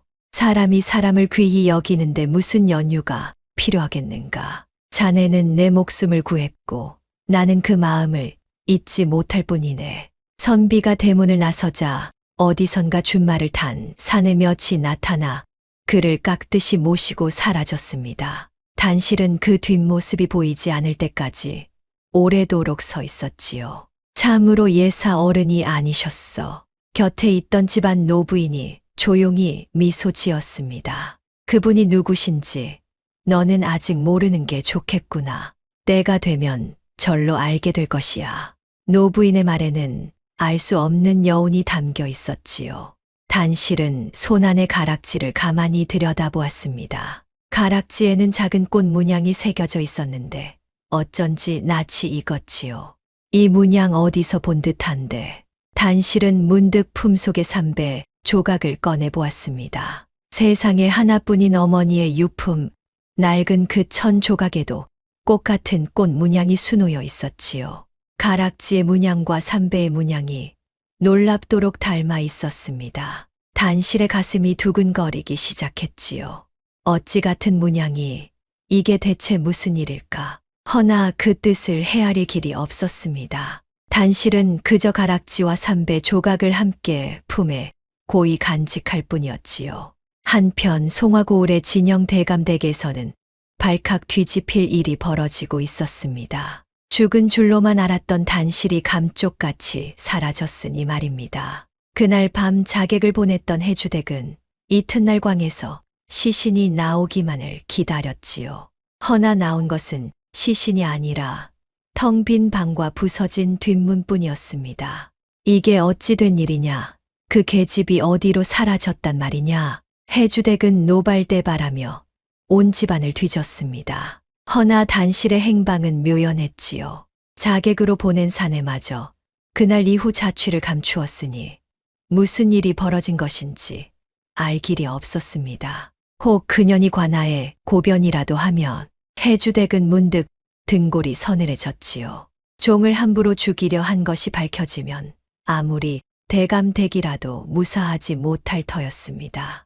안 되겠다. 무슨 수를 써서라도 그년을 찾아내야 한다. 찾아내서 이번에는 아주 없애버려야 해. 해주댁은 사람을 풀어 단실을 뒤쫓게 했습니다. 부엌댁이 하나 사라진 것을 두고 이토록 눈에 불을 켜는 것은 그만큼 제 죄가 두려웠기 때문이지요. 바로 그때 곁에서 이 광경을 지켜보던 종래의 마음은 새까맣게 타들어갔습니다. 단실을 도망치게 한 것이 바로 자신이었으니까요. 단실아, 부디 무사히 도망쳤어야 할 텐데. 부디 그 험한 자들에게 잡히지 말아야 할 텐데. 종래는 밤마다 두 손을 모아 빌었습니다. 허나 종래는 알지 못했지요. 단실이 이미 이 나라에서 가장 귀한 분의 보살핌을 받고 있다는 것을요. 그리고 그 인연이 장차 이 대감댁을 송두리째 뒤흔들어 놓으리라는 것을 말입니다. 한양의 그 큰 집에서 단실은 노부인의 보살핌을 받으며 조금씩 잃었던 자신을 되찾아갔습니다. 바느질을 하고 글을 익히며 부엌대기로 살던 세월의 때를 벗어갔지요. 그럴수록 단실의 몸에 밴 기품은 더욱 또렷해졌습니다. 노부인은 그런 단실을 볼 때마다 혼잣말처럼 중얼거렸지요. 참으로 귀한 태생이야. 저 아이는 필시 예사 집안의 자식이 아니었을 게다. 단실은 그 말을 들을 때마다 제 뿌리가 사무치게 궁금해졌습니다. 나는 대체 누구의 자식이며 어디서 왔단 말인가. 그 물음이 밤마다 단실의 가슴을 파고들었지요. 그럴 때면 단실은 어김없이 그 옛 노랫가락을 나지막이 흥얼거렸습니다.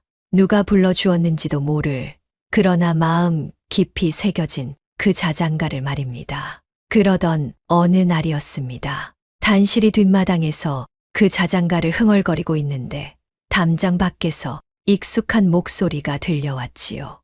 누님, 그 노래. 돌아보니 거지 소년 명돌이 담장에 매달려 있었습니다. 명돌아, 내가 어찌 여기까지 왔느냐.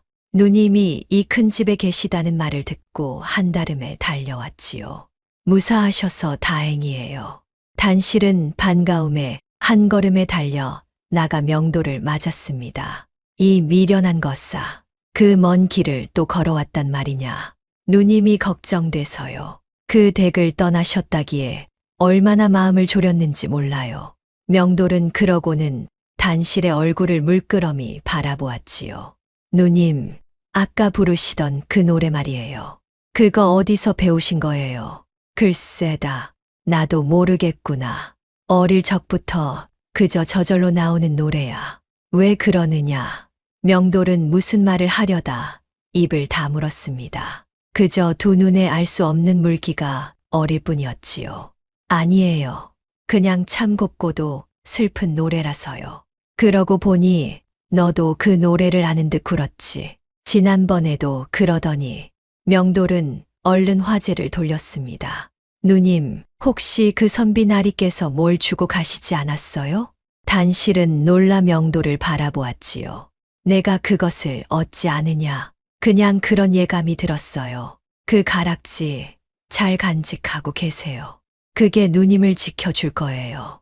단실은 명돌의 말이 이상하면서도 어쩐지 믿음이 갔습니다. 이 소녀는 늘 남이 모르는 것을 아는 듯 했으니까요. 명돌아, 너는 어찌 그리 앞이를 잘 아느냐. 정말 사람의 앞날이 보이기라도 하는 게냐. 명돌은 씩 웃을 뿐이었지요. 글쎄요. 그냥 누님한테서는 아주 환한 빛이 보여요. 그 빛은 검댕으로도 누더기로도 가려지지 않았어요. 그래서 제가 그날 그렇게 소리쳤던 거예요. 단실의 가슴이 뭉클했습니다. 세상 모두가 저를 천하게 여길 때 오직 이 소년만이 저를 귀하게 보아주었으니까요. 고맙다, 명돌아. 이 험한 세상에 나를 위해 주는 이가 너 하나로구나. 아니에요. 머지않아 온 세상이 누님을 귀히 여기게 될 거예요. 그날이 오면 저는 담장 밖에서라도 누님을 지켜볼게요. 명돌은 그 말을 남기고 다시 훌쩍 담장 밖으로 사라졌습니다. 단실은 소년이 사라진 자리를 오래도록 바라보았지요.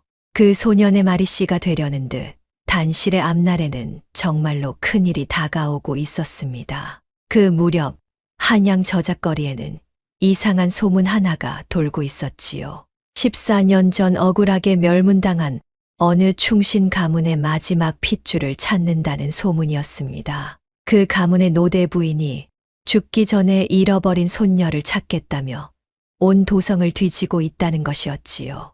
단실은 우물가에서 안악들이 나누는 그 이야기를 우연히 엿듣게 되었습니다. 글쎄, 그 대가기 씨가 3살 적의 불길 속에서 사라졌다지 뭐야. 저런, 그 어린 것이 살아있기나 할까. 벌써 14년이나 지났는데 노대 부인이 어찌나 애타게 찾는지 그 아기씨 몸에 무슨 표식이 있다더구먼. 단실은 그 말에 저도 모르게 걸음을 멈추었지요. 3살 적의 불길 속에서 사라진 아기씨라니 어쩐지 남의 일 같지가 않았습니다. 단실의 기억 저편에도 붉은 불길과 자신을 업고 달리던 누군가의 등이 어렴풋이 남아 있었으니까요.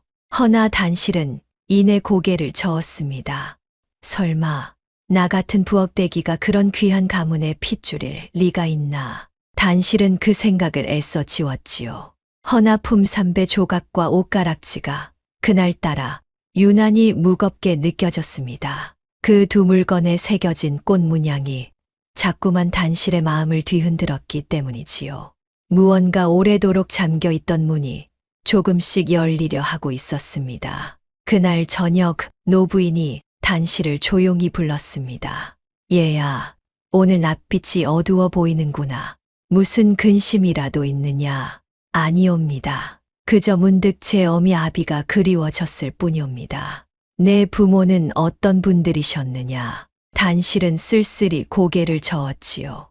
소인은 3살적 일이라 아무것도 기억나지 않사옵니다. 그저 2~3배 조각 하나가 어미의 유품이라 들었을 뿐이옵니다. 단실이 품에 3배 조각을 꺼내 보이자 노부인의 눈이 순간 크게 흔들렸지요. 그 문양 그것을 잠시 보여주겠느냐. 노부인은 떨리는 손으로 3배 조각을 받아들었습니다. 한참을 들여다보던 노부인의 얼굴에 알 수 없는 빛이 스쳐 지나갔지요. 얘야, 이 문양이 무슨 뜻인지 아느냐? 모르옵니다. 그저 어미가 손수 수놓은 것이라고만. 노부인은 무슨 말을 하려다 이내 3배 조각을 돌려주었습니다. 아니다. 소중히 간직하거라. 언젠가 이것이 너를 큰 곳으로 이끌지도 모르니. 노부인의 그 말에는 단실이 미처 헤아리지 못할 깊은 뜻이 담겨 있었지요. 한양 큰 집에서 지내는 동안 단실의 마음속에는 한 가지 물음이 날로 커져갔습니다. 저작거리에 떠도는 그 소문, 14년 전 멸문당한 충신 가문의 잃어버린 손녀 이야기가 자꾸만 귓가에 맴돌았기 때문이지요. 단실은 마침내 노부인에게 조심스레 여쭈어 보기로 했습니다. 마님, 한 가지만 여쭈어도 되겠습니까? 오냐, 무엇이든 물어보아라. 저작거리에 도는 소문 말이옵니다. 잃어버린 손녀를 찾는다는 그 충신 가문 어느 댁을 말하는 것이옵니까? 노부인의 얼굴에 잠시 그늘이 스쳤습니다. 어찌 그것을 묻느냐. 그저 어쩐지 남의 일 같지가 않아서요. 노부인은 한참을 말없이 단실을 바라보았지요. 그러고는 나직이 입을 열었습니다. 그 댁은 서판서 대감댁이니라. 대대로 나라의 충성을 바친 고든 가문이었지. 헌데 어찌 멸문을 당하였습니까? 간신들의 모함이었다. 없는 죄를 뒤집어 씌워 온 집안을 도륙했지. 그때 3살배기 손녀 하나만이 유모의 품에 안겨 겨우 화를 면했다고 하더구나. 단실의 심장이 세차게 뛰기 시작했습니다. 3살, 유모의 품, 불길 속의 도망.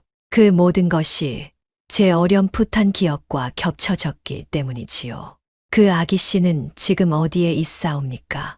아무도 모른다. 14년째 행방이 묘연하지. 살았는지 죽었는지조차 알 수 없어. 노부인의 목소리에는 깊은 슬픔이 배어 있었습니다. 단실은 저도 모르게 품삼배 조각을 꼭 쥐었지요. 바로 그때였습니다. 밖에서 요란한 소리가 들리더니 하인 하나가 헐레벌떡 뛰어들었습니다. 마님, 큰일 났습니다. 웬 낯선 자들이 대문 앞에서 어슬렁거리고 있사옵니다. 노부인의 낯빛이 굳어졌지요. 낯선 자들이라니 누구란 말이냐. 행색이 험한 사내들이 온데 아무래도 누군가를 찾는 듯하옵니다. 단실은 가슴이 철렁 내려앉았습니다. 혹 진영 대감댁에서 보낸 자들이 아닐까 하는 생각이 들었기 때문이지요. 과연 그 예감은 틀리지 않았습니다.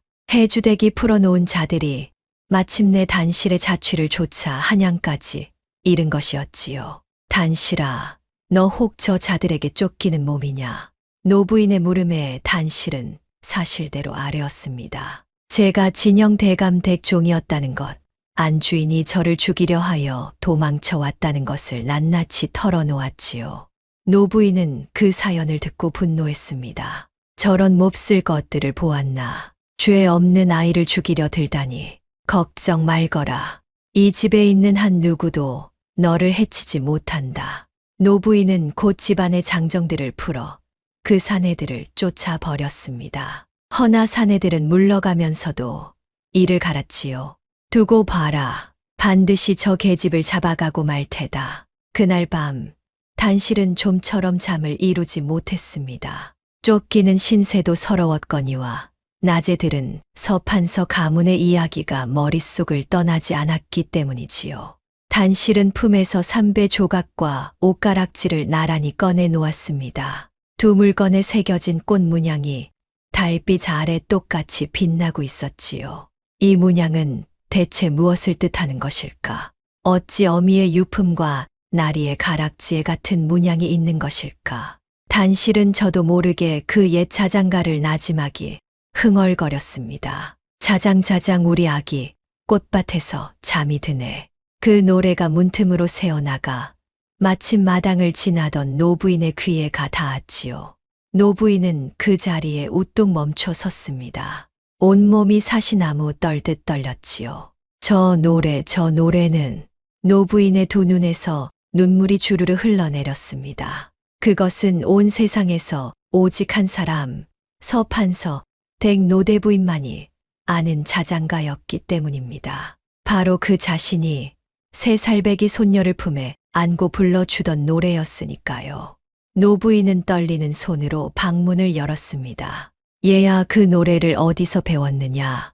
어디서 배웠느냔 말이다. 단실은 노부인의 심상찮은 기색에 놀라 일어났지요. 마님, 어인 일이시옵니까? 이 노래는 그저 어릴 적부터 저절로. 노부인은 단실에게 다가가 그 얼굴을 두 손으로 감쌌습니다. 눈물이 그렁그렁한 눈으로 단실의 얼굴을 뚫어지게 들여다보았지요. 그 눈매, 그 이마 어찌 이리 닮았단 말이냐. 어찌 이리도. 노부인의 목소리가 떨렸습니다. 무언가 엄청난 진실이 그 밤 조용히 모습을 드러내려 하고 있었지요. 마님, 어찌 그러시옵니까? 소인이 무슨 잘못이라도.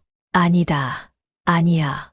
얘야, 내 그 삼배 조각을 다시 한번 보여주겠느냐. 단실이 품에서 삼배 조각을 꺼내 건네자 노부인은 그것을 받아들고 오열했습니다.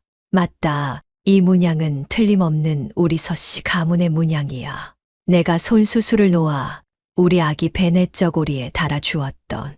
노부인은 단실을 와락 끌어안았지요. 아가야, 아가야, 내가 살아있었구나. 이 할미가 14년을 찾아 헤맨 우리 아기가 바로 너였어. 단실은 온몸이 떨려왔습니다. 마님, 그것이 무슨 말씀이시옵니까? 소인이 어찌. 너는 부엌대기가 아니다. 너는 이 나라의 충신, 서판서 대감의 하나뿐인 손년이라. 억울하게 쓰러진 그 가문의 마지막 핏줄이야. 단실의 눈앞이 아득해졌습니다. 평생 부엌대기로만 알고 살아온 자신이 실은 충신 가문의 귀한 손녀였다니요. 믿기지 않는 일이었지요. 허나 삼배 조각의 문양이, 옷가락지의 문양이, 그리고 무엇보다 그 자장가가 모든 것을 증명하고 있었습니다. 할머니, 그럼 정말로 제가. 단실의 입에서 저도 모르게 할머니라는 말이 흘러나왔지요. 17년을 살며 단 한 번도 불러보지 못한 그 말이 가슴 깊은 곳에서 터져 나온 것이었습니다. 두 사람은 서로를 부둥켜 안고 하염없이 눈물을 흘렸습니다. 14년 세월을 건너 잃어버린 혈육이 마침내 다시 만나는 순간이었지요. 할머니, 소녀가 그동안 얼마나 외로웠는지 모릅니다. 세상에 저 혼자뿐인 줄로만 알고 살았사옵니다. 오냐, 오냐, 이제 다 끝났다. 이 할미가 있으니 다시는 너를 혼자 두지 않으마. 노부인은 단실의 등을 쓸어내리며 몇 번이고 그 말을 되뇌었지요. 그 야윈 등에 밴 종살이의 세월이 노부인의 가슴을 미어지게 했습니다. 불쌍한 것. 이 귀한 것이 그 모진 세월을 어찌 다 견뎠을꼬. 단실은 할머니의 품에서 태어나 처음으로 마음 놓고 어린아이처럼 울었습니다. 그런데 이 감격의 재회를 담장 밖에서 조용히 지켜보는 이가 있었지요. 바로 명돌이었지요. 명돌은 눈물을 훔치며 혼잣말로 중얼거렸습니다. 드디어 누님이 제자리를 찾으셨구나. 명돌의 얼굴에는 오랜 짐을 내려놓은 듯한 안도가 서려 있었지요. 허나 명돌은 아직 모습을 드러내지 않았습니다. 그저 먼 발치에서 단시를 지켜보며 때가 오기를 기다릴 뿐이었지요. 아직 밝혀야 할 것이 많이 남아 있었기 때문입니다. 허나 이 재회가 곧 끝은 아니었습니다. 간신의 무리가 아직 조정에 남아 서판서 가문이 되살아나는 것을 결코 원치 않았으니까요. 단실의 신분이 세상에 드러나는 순간 그 위험한 자들이 다시 칼을 갈 것이 분명했지요. 그리고 진영 대감대 개주댁 또한 아직 단실을 포기하지 않고 있었습니다. 노부인은 이 일을 그저 집안일로 덮어 둘 수 없다는 것을 잘 알았지요. 얘야, 내 신분을 온 세상에 떳떳이 밝혀야 한다. 그래야 내 부모의 원한도 풀리고 너도 제자리를 찾을 수 있어. 허나 할머니, 세상이 저를 믿어주겠습니까? 한낱 부엌대기였던 것을요. 증거가 있지 않느냐. 이 삼배 조각과 내가 부르는 그 자장가가 바로 산 증거니라. 내 이 일을 상감마마께 직접 아를 것이다. 그날 밤 단실은 좀처럼 잠을 이루지 못했습니다. 부엌대기로 살아온 17해가 한바탕 꿈처럼 아득하게 느껴졌기 때문이지요. 내가 정말 충신 가문의 손녀란 말인가. 그토록 천대받던 내가 단실은 품삼배 조각을 꺼내 가만히 어루만졌습니다. 이제야 이 낡은 천 조각이 어떤 의미인지 알 것 같았지요. 죽어가는 어머니가 마지막 힘을 다해 이 하나만은 딸의 품에 남겼을 것을 생각하니 눈물이 하염없이 흘렀습니다. 어머니, 아버지 소녀가 이제야 두 분을 찾았습니다. 부디 하늘에서라도 지켜봐 주십시오. 이튿날 새벽 담장 밖에서 인기척이 났습니다. 단실이 나가보니 명돌이 어스름 속에 서 있었지요. 명돌아, 이 새벽에 어인일이냐? 누님, 오늘 대궐에 드신다지요. 부디 몸 조심하세요. 그리고 명돌은 잠시 머뭇거리더니 말을 이었습니다. 무슨 일이 있어도 그 자장가만은 잊지 마세요. 그 노래가 누님을 지켜줄 거예요. 너는 어찌 내가 대궐에 드는 것까지 아느냐? 참으로 신통한 아이로구나. 명돌은 그저 빙그레 웃을 뿐이었지요. 단실은 그 소년의 맑은 눈을 보며 어쩐지 큰 힘을 얻는 것만 같았습니다. 고맙다, 명돌아. 오늘 일이 잘 끝나면 내 반드시 너를 다시 찾으마. 명돌은 고개를 끄덕이고는 다시 어둠 속으로 사라졌습니다. 이윽고 날이 밝자 노부인은 채비를 갖추어 단실을 데리고 대궐로 향했지요. 14년 묵은 억울함을 풀 날이 마침내 다가오고 있었지요. 진짜 싸움은 이제부터가 시작이었습니다. 노부인과 단실이 대궐에 이르자 뜻밖의 일이 기다리고 있었습니다. 대궐 관원들이 노부인을 보고 우르르 무릎을 꿇는 것이었지요. 대부인마님, 어서 오십시오. 상감마마께서 기다리고 계시옵니다. 알고 보니 그 노부인은 예사 사람이 아니었습니다. 돌아가신 충신, 서판서 대감의 노모였지요. 14년 전 간신들의 모함으로 멸문지화를 당한 바로 그 가문이었습니다. 그때 온 집안이 화적대의 손에 몰살당하고 오직 세 살배기 손녀 하나만이 유모의 품에 안겨 자취를 감추었더랬지요. 노부인은 그 손녀를 14년간 하루도 잊지 않고 찾아 헤맸습니다. 임금 앞에 나아간 노부인은 단실의 손을 이끌며 아뢰었지요. 상감마마, 소인이 마침내 잃어버린 손녀를 찾았사옵니다. 이 아이가 바로 서판서의 하나뿐인 핏줄이옵니다. 여기 이 가문의 문양이 그 증거이옵니다. 노부인이 삼배 조각을 높이 들어 보였습니다. 조정 대신들이 그 문양을 살피고는 술렁였지요. 허나 세상일이 그리 쉽게 풀리지는 않았습니다. 간신의 무리는 아직도 조정의 뿌리를 뻗고 있었으니까요. 그들은 서판서 가문이 되살아나는 것을 결코 원치 않았습니다. 저 천안계집이 대부인의 손녀라니 가당치도 않소. 필시 가문의 재산을 노린 사기꾼일 것이오. 간신의 우두머리인 좌승지가 코웃음을 쳤지요. 천 조각 하나로 어찌 핏줄을 증명한단 말이오. 저것이 정령서 판서의 핏줄이라면 그 증거를 더 대어보시오. 노부인은 말문이 막혔습니다. 14년 세월에 다른 증거가 남아있을 리 없었으니까요. 단실의 처지는 다시 벼랑 끝에 몰렸습니다. 사기꾼으로 몰리면 오히려 목숨이 위태로울 판이었지요. 바로 그때였습니다. 여태 뒤편에 조용히 서 있던 명돌이 앞으로 썩 나섰습니다. 증거라면 여기 있습니다. 좌중의 시선이 일제히 그 거지 소년에게 쏠렸지요. 한낱 거지 놈이 무슨 증거란 말이냐? 명돌은 좌승지의 호통에도 굴하지 않았습니다. 소인은 본디 서판서 댁종의 자식이옵니다. 화정 난리 때 겨우 목숨만 건져 거지로 떠돌았지요. 허나 소인은 이 댁 아기씨를 알아볼 수 있습니다. 어찌 알아본단 말이냐. 이 댁에는 대대로 내려오는 자장가가 있사옵니다. 대부인마님께서 손수 지으시어 이 댁 아기씨에게만 불러주시던 노래이지요. 바깥에는 한 번도 새어 나간 적이 없는 노래이옵니다. 노부인의 눈이 번쩍 뜨였습니다. 그렇다. 그 자장가는 이 늙은이가 지은 것이라 우리 집안 사람이 아니고서는 알 리가 없어. 명돌이 단실을 돌아보았지요. 누님, 그 노래를 불러주세요. 어릴 적부터 부르시던 그 자장가를요.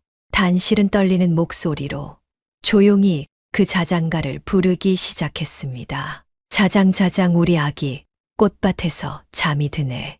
노래가 흐르자 노부인은 두 손으로 입을 틀어막고 오열했지요. 맞다.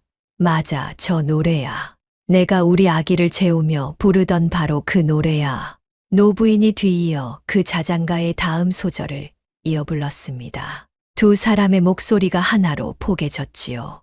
한 사람은 14년을 잃어버린 손녀를 찾아 헤맨 할미요. 한 사람은 제가 누구인지도 모른 채 부엌대기로 살아온 손녀였습니다. 그 자리에 있던 모든 이가 눈시울을 붉혔지요. 간신 좌승지의 얼굴만이 흙빛으로 변해갔습니다. 바로 그때 저작거리 저편에서 사람들이 갈라지며 길이 열렸습니다.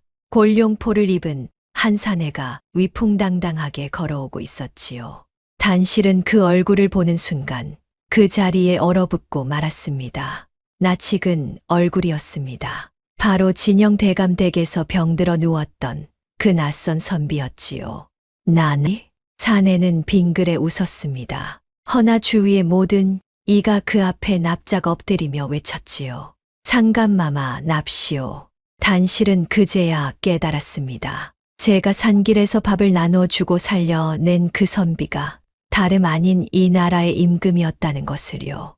임금은 미행을 나섰다가 병을 얻어 진영 대감댁에 머물렀던 것이었고 그때 저를 지극정성으로 살려 낸 단실을 줄곧 마음에 두고 있었던 것이지요. 과인이 그때 자네에게 말하지 않았는가. 어려운 일을 당하거든 그 가락지를 들고 오라고. 임금의 목소리는 따뜻했습니다. 과인은 그날 이후 자네를 잊은 적이 없네. 헌데 이제 보니 자네는 충신서 판서의 핏줄이었구나. 하늘이 맺어준 인연이 아니고 무엇이겠는가. 단실의 두 눈에서 뜨거운 눈물이 흘러내렸습니다. 임금은 좌승지를 매섭게 노려보았지요. 좌승지, 그대는 어찌하여 대부인의 손녀를 사기꾼으로 몰았는가. 14년 전 서판서를 모함한 무리가 그대들이 아니었더냐. 좌승지의 얼굴이 사색이 되었습니다. 마마. 그것은 과인이 그동안 서판서 사건을 다시 살펴왔느니라. 그 억울한 죽음의 진상을 이제야 밝힐 때가 왔구나. 임금의 서슬의 좌승지는 그 자리에 무릎을 꿇었지요. 저 죄인을 의금부로 압송하라. 서 판서를 모함한 무리를 낱낱이 가려내어 국법으로 다스릴 것이다. 관원들이 좌승지를 오라로 묶어 끌고 갔습니다. 지켜보던 백성들이 통쾌하다는 듯 손뼉을 쳤지요. 14년 묵은 충신의 원한이 마침내 풀리는 순간이었습니다. 임금은 단실에게 다가가 부드럽게 물었습니다. 자네 이름이 무엇인가? 그 종살이 하던 이름 말고 이 가문의 아기씨로서의 이름 말일세. 노부인이 눈물을 닦으며 대신 답했지요. 이 아이의 본디 이름은 서연이옵니다. 서씨 가문의 하나뿐인 핏줄이지요. 서연이라 좋은 이름이구나.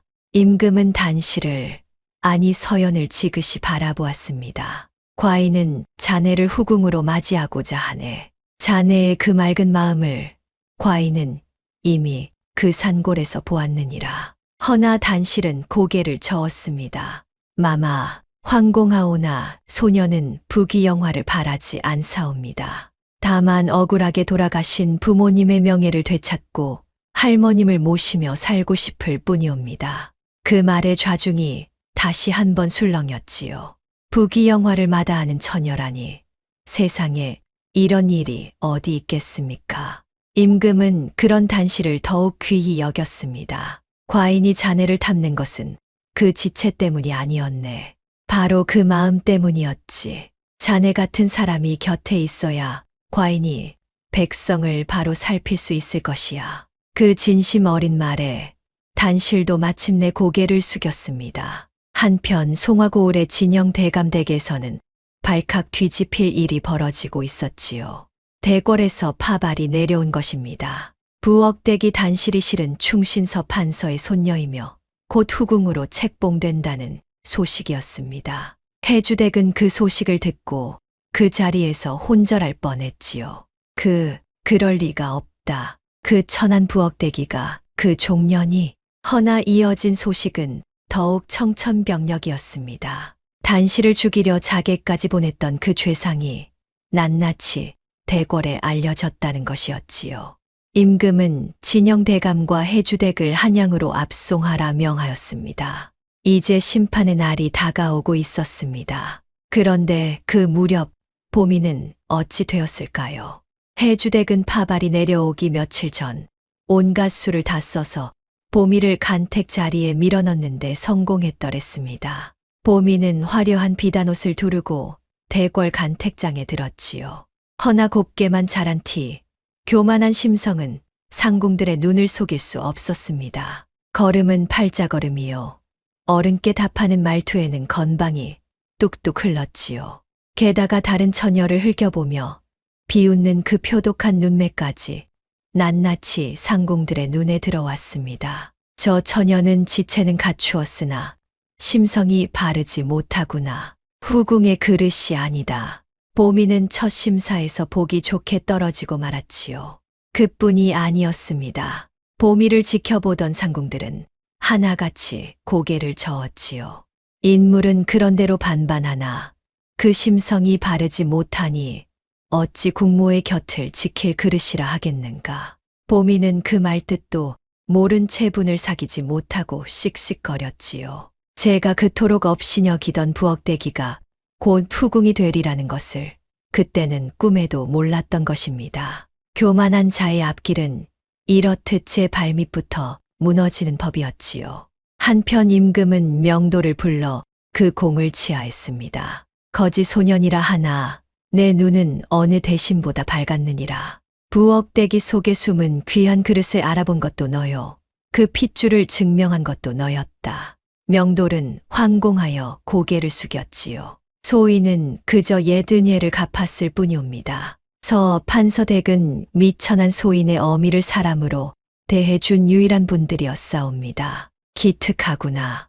은혜를 잊지 않는 그 마음이야말로 참된 사람의 도리가 아니겠느냐.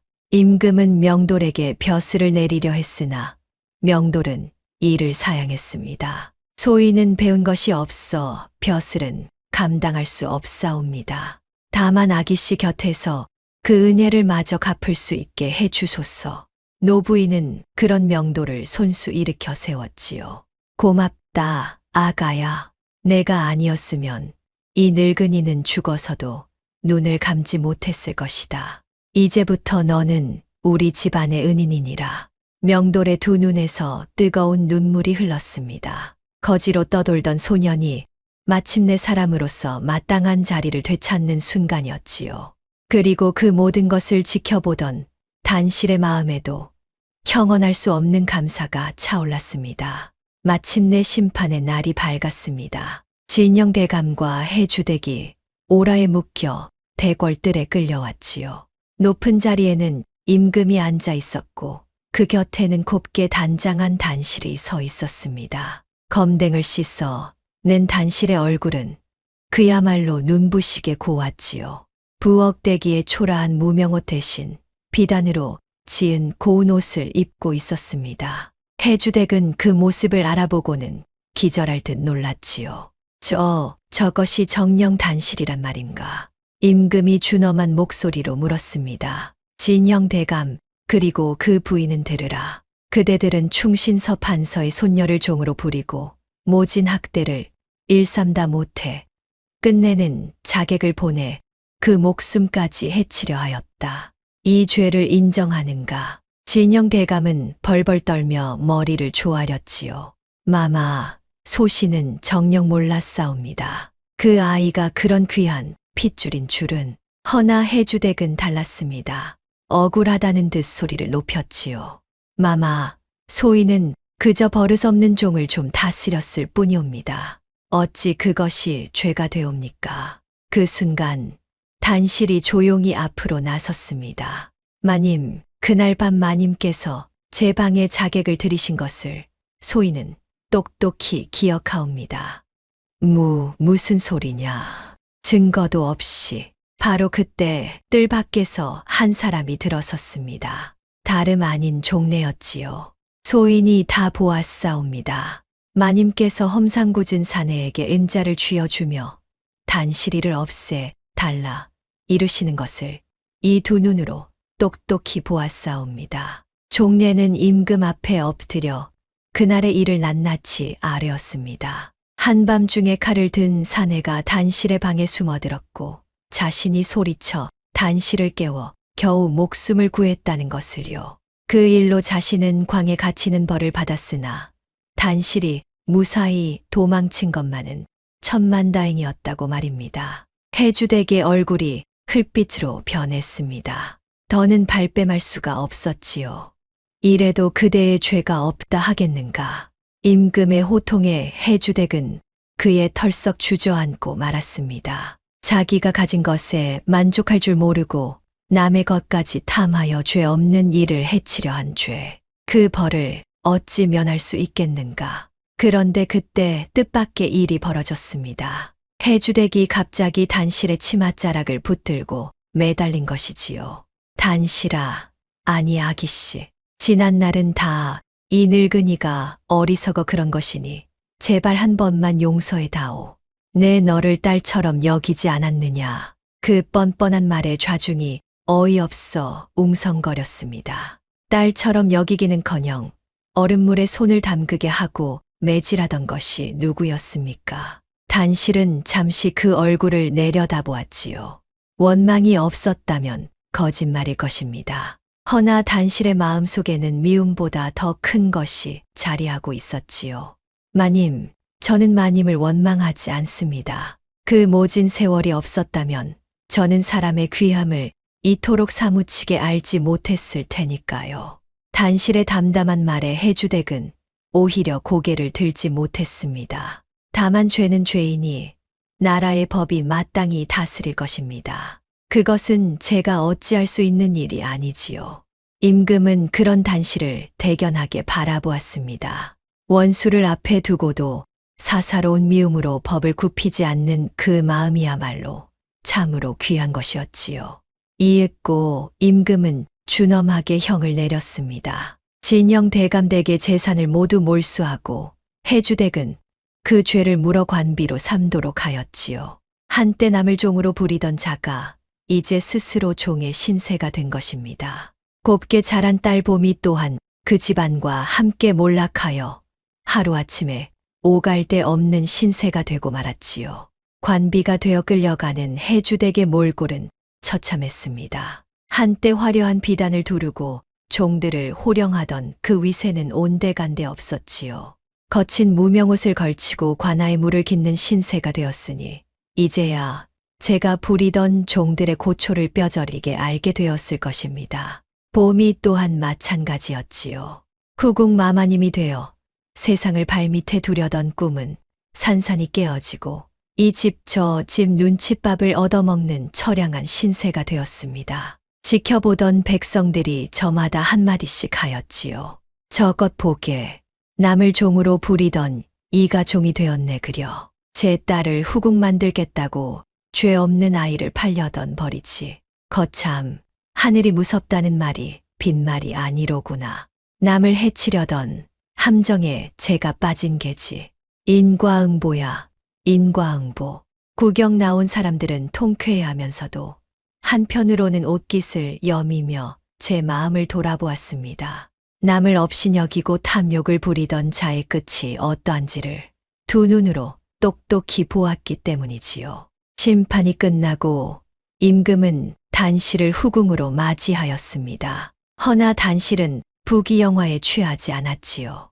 가장 먼저 한 일은 억울하게 돌아가신 부모님과 서판서 가문의 명예를 회복하는 일이었습니다. 임금은 서판서의 원한을 풀어주고 그 충절을 기리는 사당을 세워주었지요. 14년 묵은 한이 마침내 봄눈 녹듯 풀리는 순간이었습니다. 단실은 또한 저를 도운 이들의 은혜를 결코 잊지 않았습니다. 목숨을 걸고 자객으로부터 자신을 구해준 종래는 면천시켜 양인으로 삼고 곁에 두어 평생 의지하였지요.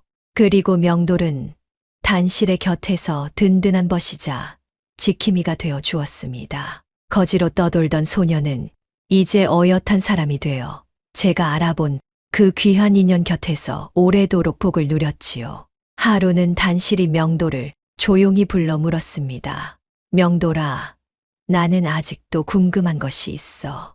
그 대보름 밤, 너는 어찌 나를 한눈에 알아보았니? 검댕투성이 부엌대기를 두고 어찌 될 상이라 했느냐 말이야. 명돌은 잠시 예시를 더듬든 먼 하늘을 바라보았지요. 아기 씨의 눈매 때문이었어요. 아무리 검댕을 묻혀도 그 맑고 깊은 눈매만은 감출 수가 없었거든요. 어릴 적 마님 품에서 뵌 그 눈매가 아기 씨 얼굴에 고스란히 남아 있었어요. 그것만으로 알아보았단 말이니. 그리고 걸음걸이도요. 아기 씨는 물동이를 이고도 허리가 꼿꼿하셨어요. 천한 일을 해도 그 몸에 밴 기품은 어쩌지 못하는 법이지요. 저는 사람의 겉이 아니라 그 속을 보는 눈을 타고났나 봐요. 단실은 그 말에 가만히 미소 지었습니다. 고맙다, 명돌아. 내가 아니었다면 나는 지금도 그 부엌 아궁이 앞에 있었겠지. 아니에요, 아기씨. 저는 그저 이미 있던 빛을 알아본 것뿐이에요. 그 빛은 원래 아기씨 것이었어요. 두 사람은 마주보며 조용히 웃었지요. 세월이 흘러도 변치 않는 맑고 따뜻한 정이 그 사이에 흘렀습니다. 노부인은 손녀가 이토록 귀한 자리에 오른 것을 보고 여한 없이 눈을 감을 수 있었지요. 임종을 앞두고 노부인은 단실의 손을 꼭 잡았습니다. 아가야, 이 할미는 이제 내 아비 어미를 떳떳이 만나러 갈 수 있겠구나. 내가 이 가문을 다시 일으켰으니. 단실은 눈물을 흘리며 그 손을 놓지 않았지요. 부엌대기로 살며 그토록 그리워하던 혈육의 정을 짧게나마 온전히 누린 것이었습니다. 노부인을 곱게 장사 지내던 날, 단실은 홀로 사당 앞에 앉아 그 옛날의 자장가를 나직이 불렀습니다. 자장자장 우리 아기 꽃밭에서 잠이 드네. 이제는 그 노래의 뜻을 온전히 알 수 있었지요. 그 가락 속에는 14년 세월을 건너온 할머니의 사랑과 죽어서도 손녀를 지킨 부모의 마음이 담겨 있었던 것입니다.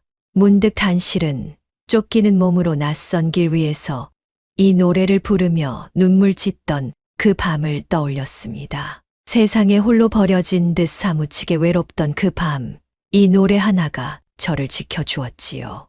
그리고 그 노래가 마침내 잃어버린 모든 것을 제게 되찾아 주었습니다. 귀한 그릇은 부뚜막 잿더미 속에 있어도 그 빛을 잃지 않는다. 언젠가 명돌이 해준 그 말이 이제는 제 삶으로 증명된 것이었지요.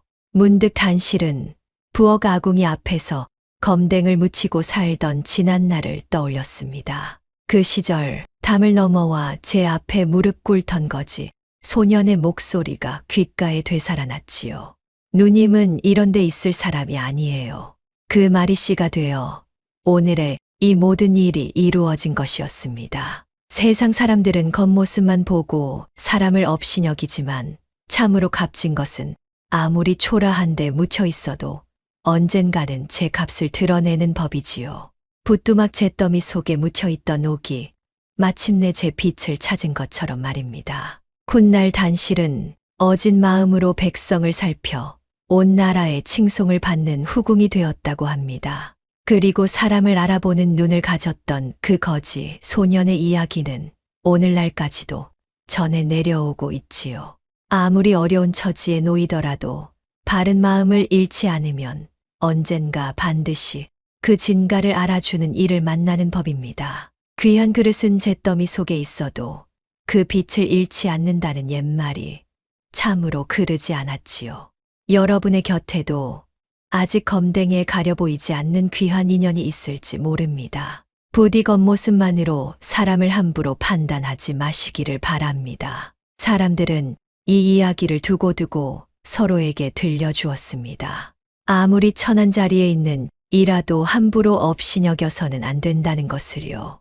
그 부엌대기 속에 나라의 국모가 될 그릇이 숨어 있었으니 말입니다. 다음 영상을 빠르게 만나보시려면 좋아요와 구독을 눌러주세요. 지금 화면에 나오는 더 재미있는 영상들도 함께 해주세요. 그럼 모두 행복한 하루 보내세요. 감사합니다.